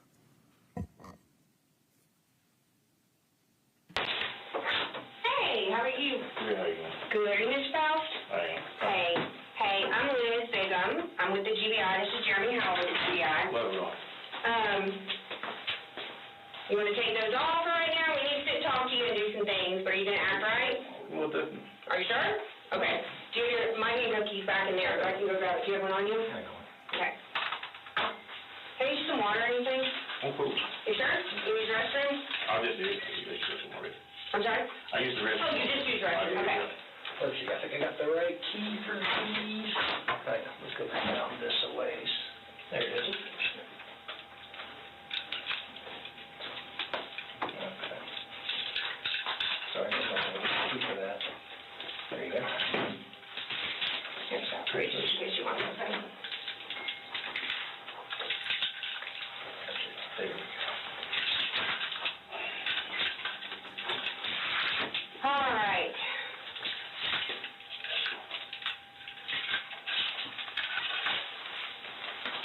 So there's a little bit of paperwork we gotta do first, and you can get some information from you, obviously name and all that stuff. And then we'll kind of go from there. Go ahead. What is all of it? So you've got, I think it's about 9 warrants that we've got for you today. What? I'll explain everything to you. Let me get this filled out and stuff, and then we'll go over everything together, okay? I mean, obviously, we're here, we want to talk to you about this stuff, and we can kind of go into all that, but we got to get through this first. Okay. All right?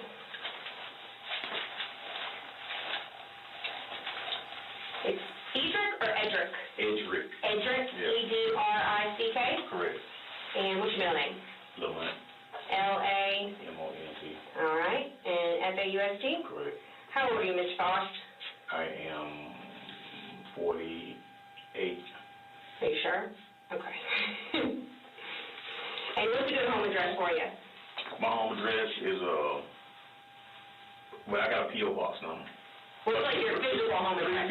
350 Cooper Road. 350 Cooper Road? Correct, yeah. Okay. That's in Athens? Yes, 05. 30605? Yes. Okay. Okay, and how far did you go to school, Mr. Faust? I graduated. I got a high school diploma. High school diploma? Yeah. Okay. Steve Shows? Actually, I went to Steve Show, but I went back to continue. I got a diploma in another school. Okay, Got another further down the road. gotcha. All right, you ready, right? I'm assuming. Okay, so let's go over this together. All right, it's 6:06 now. So today is May 9th, 2024. The time is 6:06 p.m., and we're at the ACCPD, but Athens Clark County Police Department. Your name is Edrick Faust, and you are 48 years old. Your address is 350 Cooper Road, Athens, Georgia, 30605, and you completed the 12th grade in school. Yes. You know that Liz Begum, which is me, and Jeremy Howell over there are special agents with the Georgia Bureau of Investigation. Okay. All right? You have the right to remain silent. Anything you say can be used against you in a court of law. You have the right to talk to a lawyer and have him present with you while you're being questioned. If you can't afford to hire a lawyer, one will be appointed to represent you before any question if you wish. Okay. And you can decide at any time to exercise these rights and not answer any questions or make any statements. Do you understand all of that? I do. Okay. And you understand your rights and having these rights in mind, you're willing to talk to law enforcement officers, which are Jeremy and I. You've not been threatened. Has anyone threatened you in any way, shape, or form in law enforcement? Nobody threatened you? I know we weren't there when they arrested you, so I just want to make sure that nobody out there threatened you in any way. You've not been promised anything. Has anyone ever promised you anything in reference to this? And then have you been forced in any way to answer any questions or make any statements, maybe beside what's your name, whatever? Okay. So if you're willing to talk to us, you can sign right there. I'll sign underneath you, and Jeremy will sign underneath me. Thank you.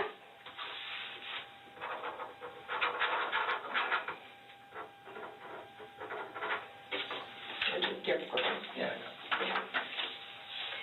So let me just get a little bit of information from you first. Obviously. And I'm pausing the video briefly at 6:08:12, Agent Howell, and I'm going to show Mr. Cruz what's been marked as State's Exhibit 161, Your Honor.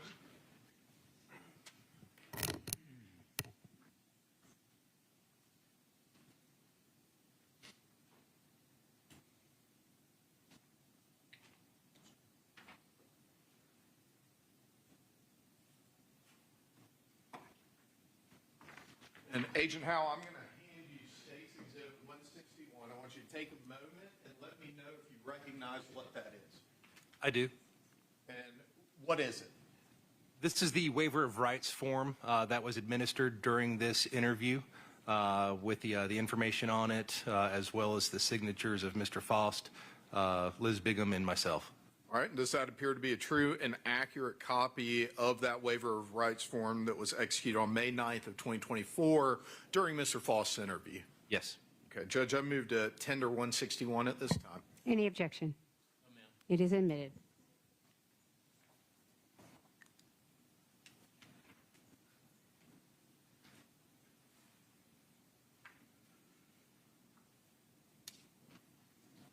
And, Your Honor, I'm going to continue playing the video for 6:08:12.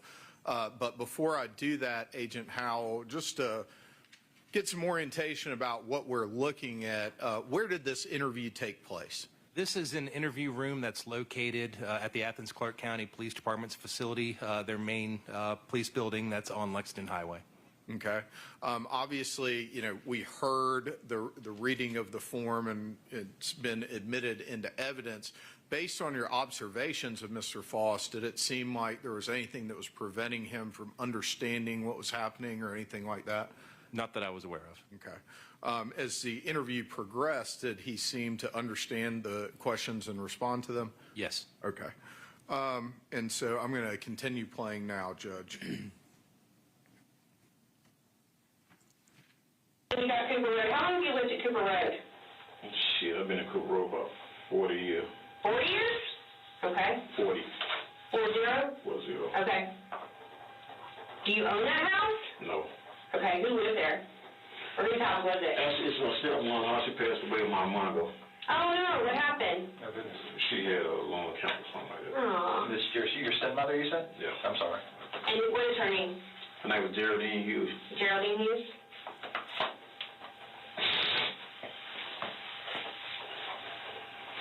And she passed away months ago. So are you still living there? Did she own it?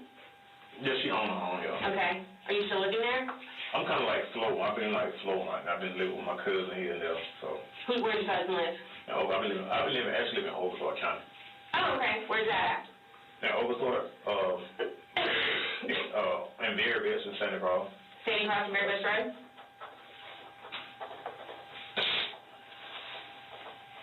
Where do you lay your head at night? Well, I've been really just living here and there. I've been here and there and just girl house over here and over there. Over here and over there in the girl's house? Yeah. All right. Where does the girl live? Somewhere you don't want to talk about? No. That's fine. We don't have to. And what's your date of birth? 9685. Okay. And you're employed, I'm assuming, at Athens Finest? Correct. Is that your business, or do you just work for them? It's my business. It's your business? What do you do there? Besides mobile detailing, pressure washing? That's what I do. Pretty much that? Cool. Do you have, like, regular work, or is it just contracted work here and there? I do regular work, whatever. I just work. Okay. All right. How long you had that business? I've been in business myself I've been in business for myself and working on my own for like 5 or 6 years. Okay. Okay. What's And Judge, I'm stopping, as we had discussed, oh, I'm sorry, I stopped about 10 seconds early. your number to get you? This is? That one's your number? Yeah. 706-612-6808. That's the best number to get you? Yeah. Is that your cell? Yeah. All right. Your Honor, I'm stopping at 6 minutes, 6:10:20 p.m., hour, minute, second, and I'm moving forward to 6:14:01.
Who lived at Cooper Road with you? At Cooper Road. Actually, back then, 20 years ago, May 28, 2003. No, 23 years ago. We're talking about 2000.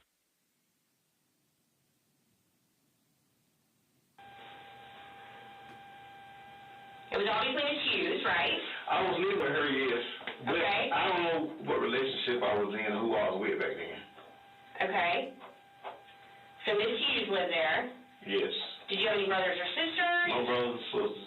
Okay. My dad was alive back then, yeah. But was he at Cooper, or did he live in Overthorpe? My dad has been around. He's just been around here and there, yeah. Yeah. Okay. Who else lived in the house with you? Who lived with y'all back then? As far as I know of. Just y'all two? Yeah. Okay. And she was your stepmama? My stepmom. Where's your real mama? She passed away 6 years ago. Oh, okay.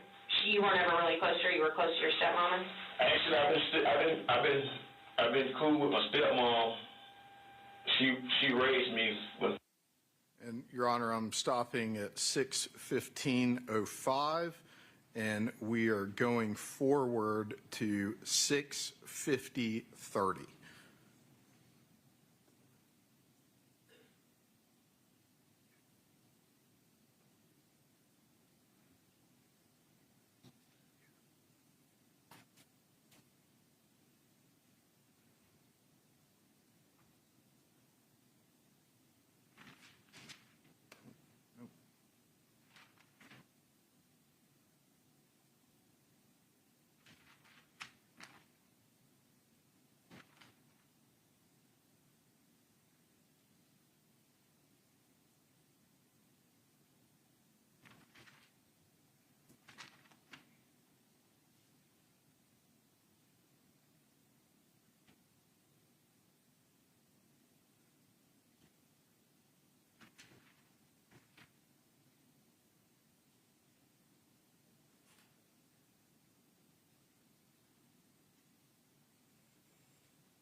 I'm sorry, Judge, it's not a very precise slider, so.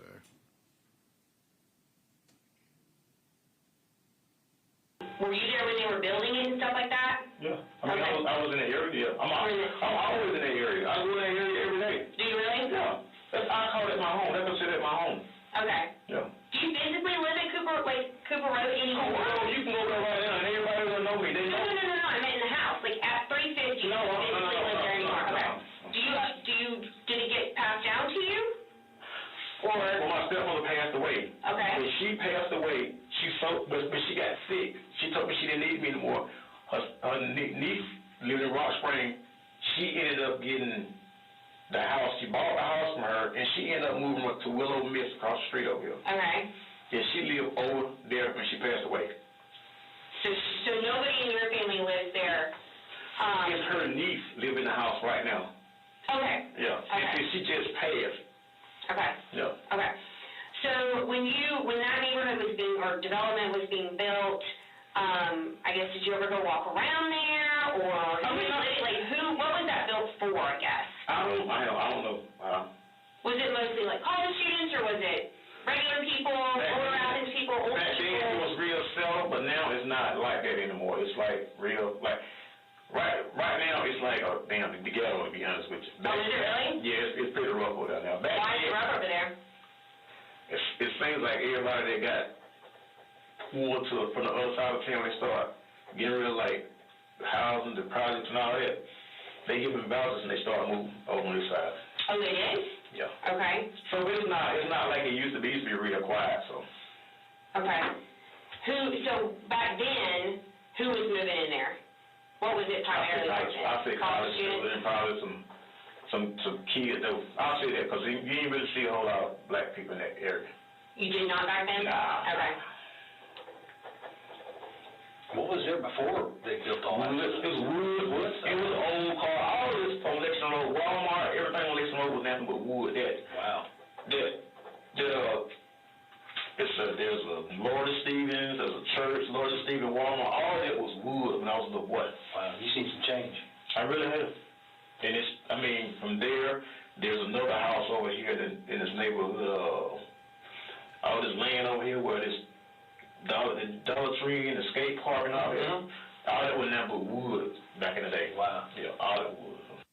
Judge, I'm stopping at 6:53:05, and we're moving forward to 7:02:45.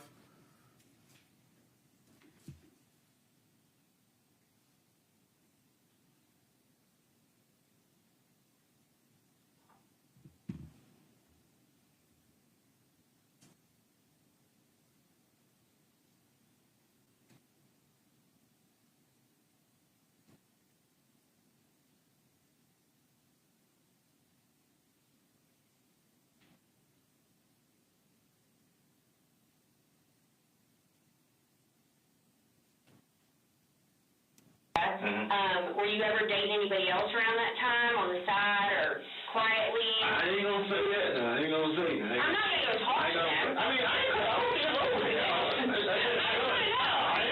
And Brenda was the primary one, right? She was primary, 10 years, okay? No, I don't do no But what about anybody else, like anyone at Walmart or ConAgra or the Perfect Polish? I keep wanting to call it Sparkle. I don't know, man. Let me tell you something. I don't have some females in my day, so. It sounds like it. It sounds like it. Yeah. But were you juggling any other females around that time? See anybody on the side? I probably was. I don't have a lot of females in my day. Okay. Do you date white girls, or do you date black girls, or does it I matter? have dated white chick. I have dated one white chick, but it didn't work out. One white chick? Yeah. Who is she? Her name was Rita Spears. And she's from where Rita from? She's from Carnesville. How'd you meet her? I met her one night at a bar. Why didn't it work out? Because she bipolar and she wanted me to be with her and call her all the time. Oh, okay. And she lived up in Carnesville, Franklin County? Yeah. I don't really, I don't have no ethic about females, the race, no color, nothing like that. All right. I talk to everybody. I'm cool with everybody. You can go down here right now and ask anybody about me when it comes to communication. I communicate, because that's my, I have a business. Sure. I don't mess around, man. I mean, I just treat everybody the same. Okay. Did you ever date anyone over in that Deer Park area? No. Any college students, anything like that? I ain't know nobody over there. You didn't know nobody over there? Mm-mm. Never made friends? You just didn't talk to everybody? I mean, I talk to everybody, but that was my cup of tea to go over there and deal with those people. Those people up across the street. I ain't go over there. I ain't know nothing about over there. Why not? I ain't know nobody over there. That wasn't my thing. I wanted to see my stepmama. Yeah. Or whatever. That was it. I mean, that's a neighborhood that just came up. I don't know anything about that neighborhood. Okay. And I don't have no dealings over there, period. Anybody from over there ever come looking for you?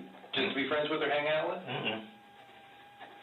Back then, man, there was a play everybody like, man, it's just a play that came with this coming up. And everybody feel like it's high over, it's expensive. Anybody going over there, so. That's how it was kind of perceived? Yeah, everybody go over there.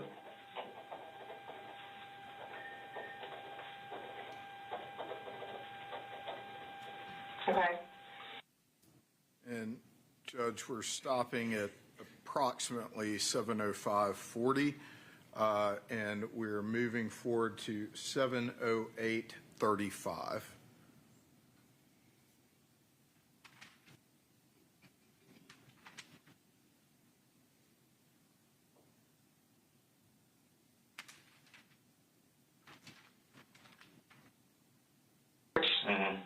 They are for a myriad of charges. And I'm sorry, Judge, I think I started the sound a little late. I'm going to back up again to 7:08:35.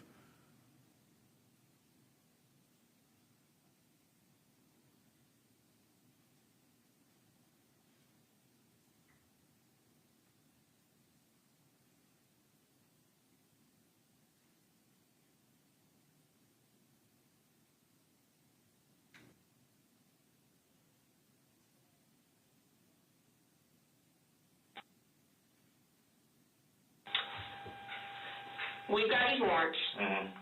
They are for a myriad of charges that range from arson to murder. What? Mm-hmm. For me? Mm-hmm. And that's what you're talking about, this incident back in 2001.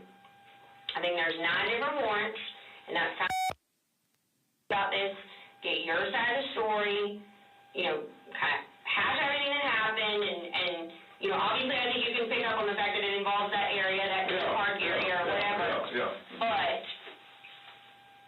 in my opinion, I mean, you can see that I've done research. I mean, like, Gary and I know, we know about you and stuff like that. But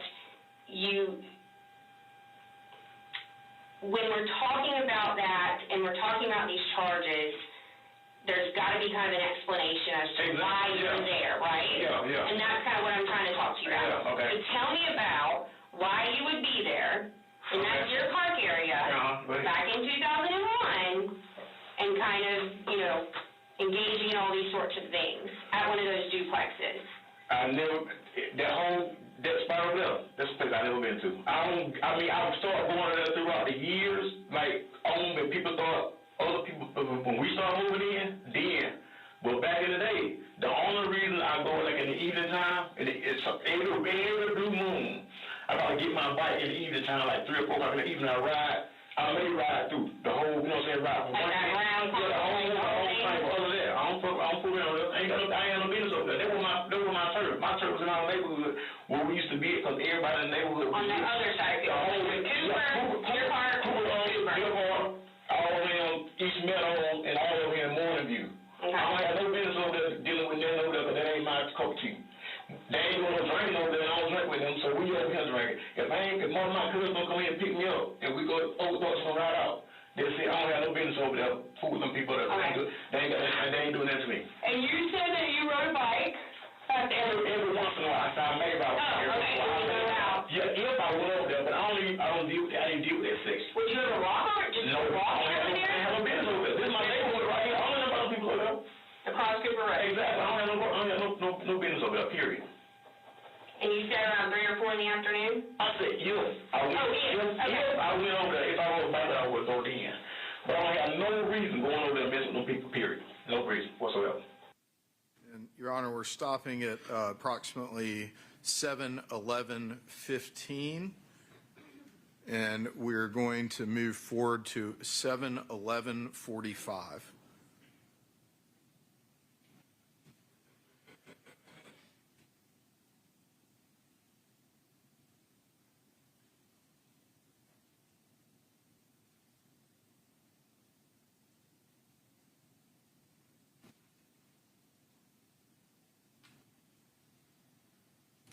No, I don't do no walking over there for what? I ain't got no business over there walking. No.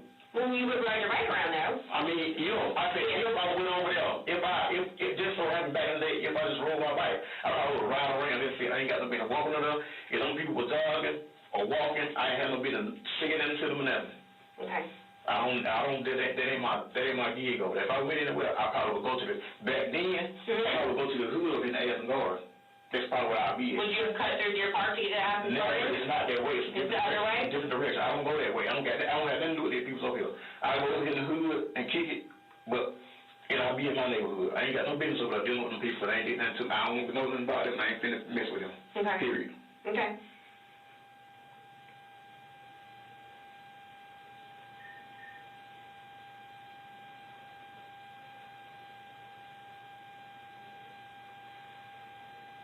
So how do you, I guess, so I got some warrants on me? Mm-hmm. Yeah. So I'm gonna go to jail? Mm-hmm. Really? I told you you were under arrest. I mean, That's not a new revelation. They told you you were under arrest.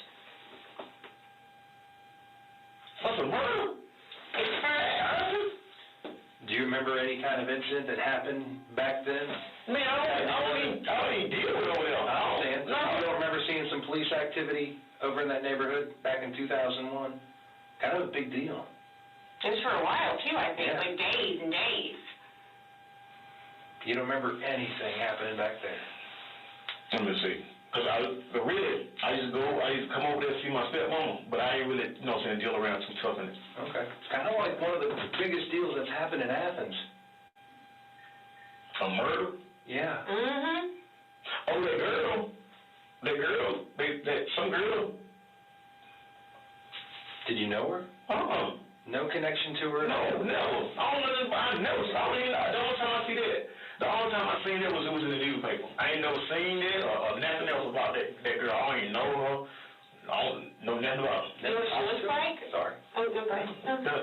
You've never talked to her? No, never. Never? No. Okay.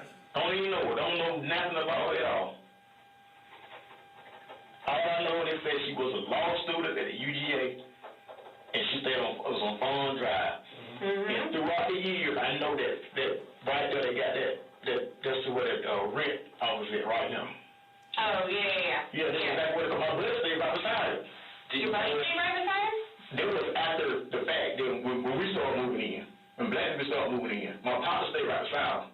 Oh, okay. Right beside the actual building. This right here been like in 2017 to 18. Okay. Not no recent thing. Oh, okay. No, not no recent. Okay. Did you know any of her roommates? I don't know about Did you know any of their boyfriends or anything like that? No, about period. Did you ever go over there to buy alcohol? No. Anything like that? Bro, listen, I don't know nothing about those people over there. I don't know nothing about that. But they say that happened. And, Your Honor, I'm stopping at 7:15:05 and moving forward to 7:16:14.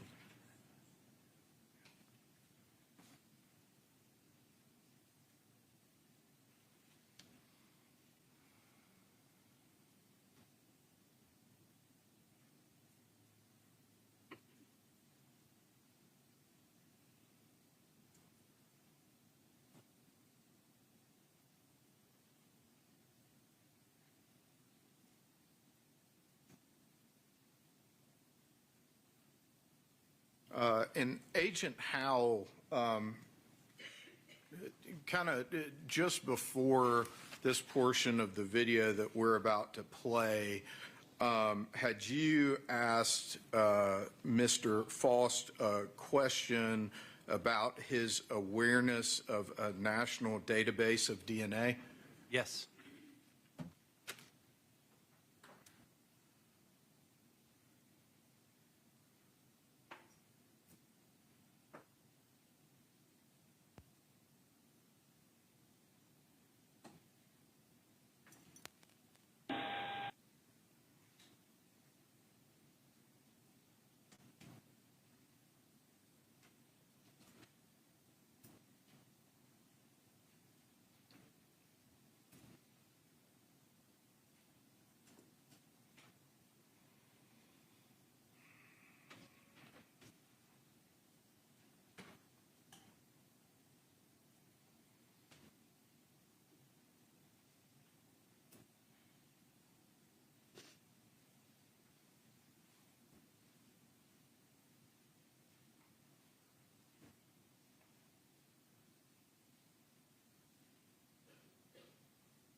DNA? Yeah.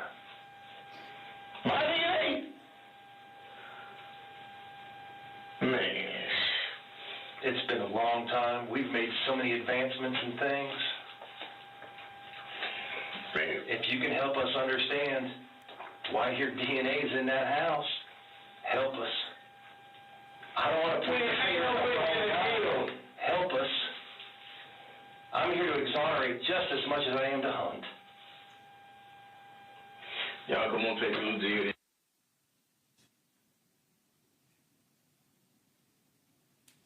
And Agent Howell, in response to your request for Mr. Faust to help you with an explanation regarding his DNA, what was his response?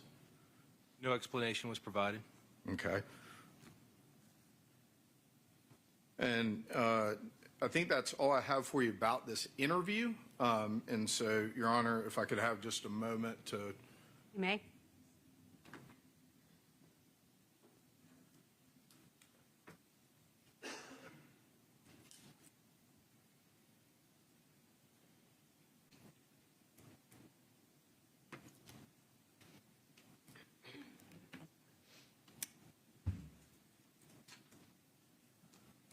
Agent Howell, we are Miranda form. That's right. I'm going to show Mr. Cruz what's been marked as State's Exhibit 162.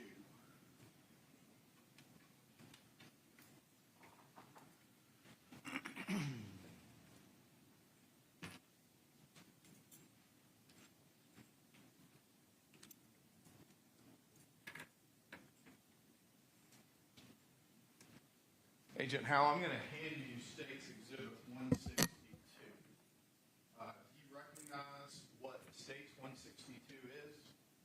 Yes. All right. How do you recognize it? I recognize it by the labels that are on the exterior of the envelope. It is item number 10 in Athens Clarke County Police Department's custody. It is described as a bloodstained card for Chris Melton.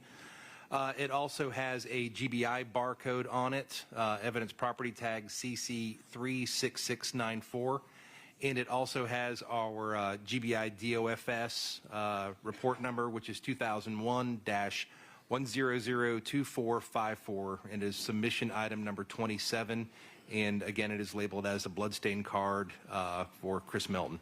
Okay. And so have you encountered that item at any time previously? I have. Okay. Can you explain to the jury, well, when you encountered it, is it in substantially the same condition as when you encountered it initially? Yes. Okay. And Judge, I'd move to tender the exhibit at this time. Any objection? No, ma'am. It is admitted. Okay. Just to clarify, though, were you involved in either the collection or observation of collection of blood, the creation of the card, or any of the testing that occurred at the GBI lab? I was not. Okay. What was your interaction with that item? My interaction with this item was to collect this item, transport this item to the state crime lab, and submit this item to our state crime lab. Okay. And do you have any direct knowledge of anything that was done with it at the state crime lab? I believe it was compared to some swabs involved in this case. All right. And that's all I have about 162, Your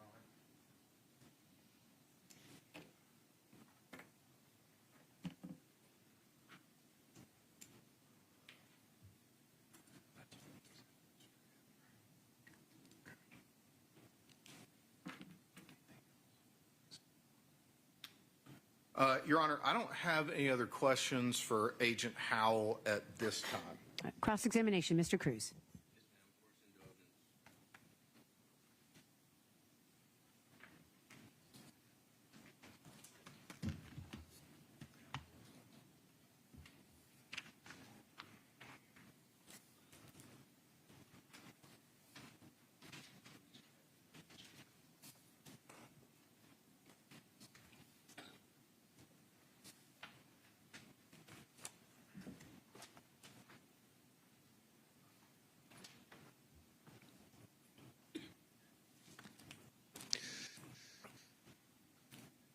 Good afternoon, Agent Howell. My name is Attorney Ahmad Cruz, and I have the privilege and honor of representing Mr. Edrick Faust.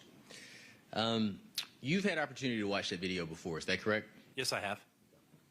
And we could both agree that you watched it again in court and you heard it again in court, is that correct? Yes, sir. Okay. In regards to speaking to Mr. Faust about the death in Deer Park, would you agree that Mr. Faust's response, as you heard here today in court, is the only time I seen that was in the newspaper? Yes. Okay. And he also continued, I ain't never seen that or nothing else about that girl. Is that correct? Yes. At that time, did anyone show him a photograph? No, sir. At that time or any time during the interview, did anyone tell him Ms. Baker's name? No, sir. I'd like to show you what I'm going to mark as Defense Exhibit 49, 50, and 51.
And just to make it clear for the record, and from the video, Mr. Faust said he'd only seen one newspaper article about it. Is that correct?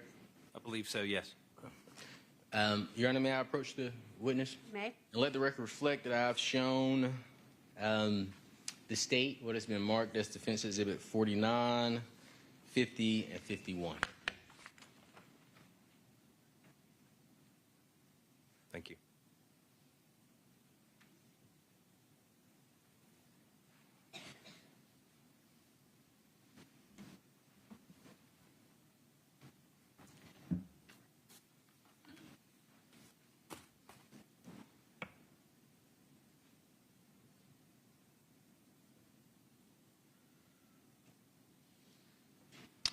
Do you recognize the photographs? I do. That photo? And do you recognize those documents? Let me ask you that. Have you seen those documents in your case file? Yes, I have. And follow up to that, you reviewed your entire case file, is that right? I have looked through the entire case file. Okay, Yes. I'm familiar with the contents of the case file. Okay, perfect. Do you recall seeing those documents in the case file? I believe seeing numerous newspaper clippings and articles in it. This one specifically, I don't recall, but I do recall seeing numerous newspaper clippings in there. Sure. And the question I have for you is about the photo. Would it be fair to say that the photo of Ms. Baker in those documents that I provided to you is the photo that's mostly used when it comes to public information about Ms. Baker's case? I would agree with that. Your Honor, I would move to, and just to make sure you are familiar with those documents, you looked at those documents, is that correct? Yes, sir. Okay. Are those fair and accurate depictions of the documents that were in your case file? I believe so, yes. Have those documents been altered in any way? I don't believe they have. Your Honor, may I approach?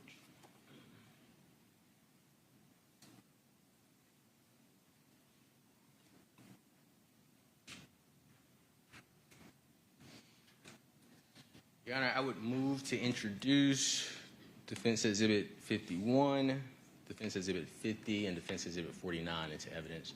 And I would ask to be able to publish same to the jury. Any objection? As to the images, no, Your Honor. I didn't read the articles themselves, but I don't think that the contents of the articles themselves should be published to the jury. I think that's correct. I think we need to redact them before you publish them, but during a break, I'll let you do that, and I'll allow you to publish them. Yes, ma'am. All right. But they are admitted. Yes, ma'am. Thank you.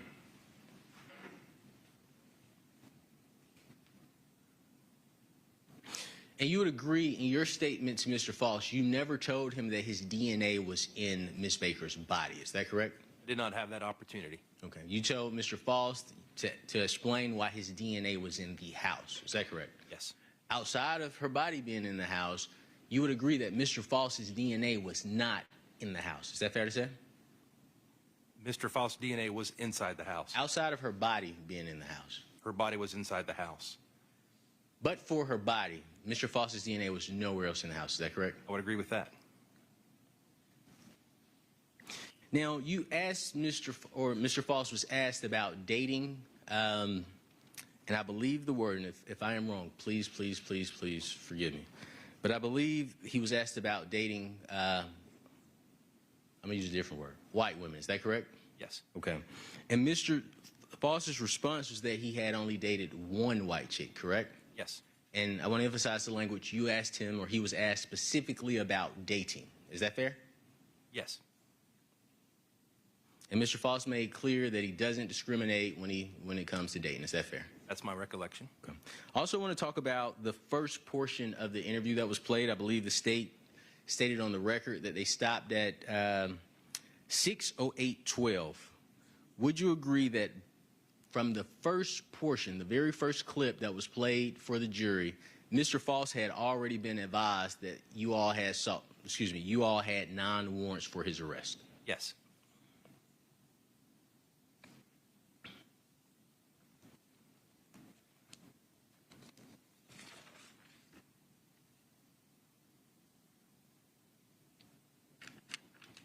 The second clip that was played in regards to the conversation with Mr. Faust, Mr. Faust had been advised at least twice by the time we got to the second portion of the state's clip that you all had 9 warrants for his arrest. Is that fair? Yes.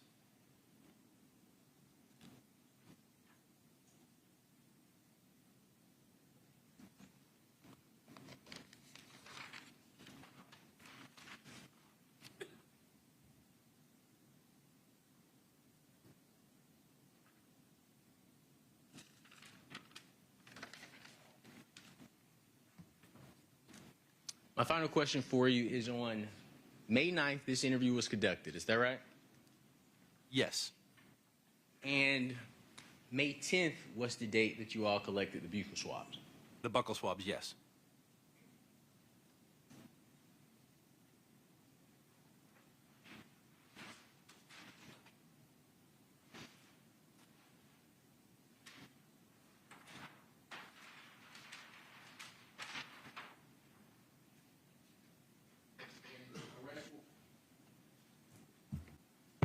The arrest warrants were obtained on May 9th as well, before the interview. Is that correct? Yes.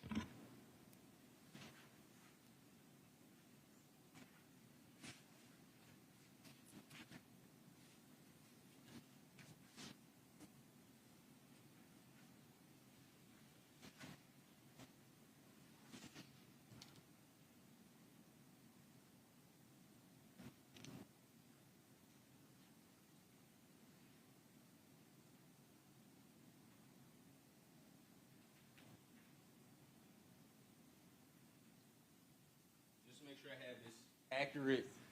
Interview takes place on May 9th. Arrest warrant secured on May 9th, but arrest warrants were before interview. Is that fair? Yes. Okay, and then after that, May 10th, vehicle swaps? The buckle swabs were obtained on the next day, yes. Okay.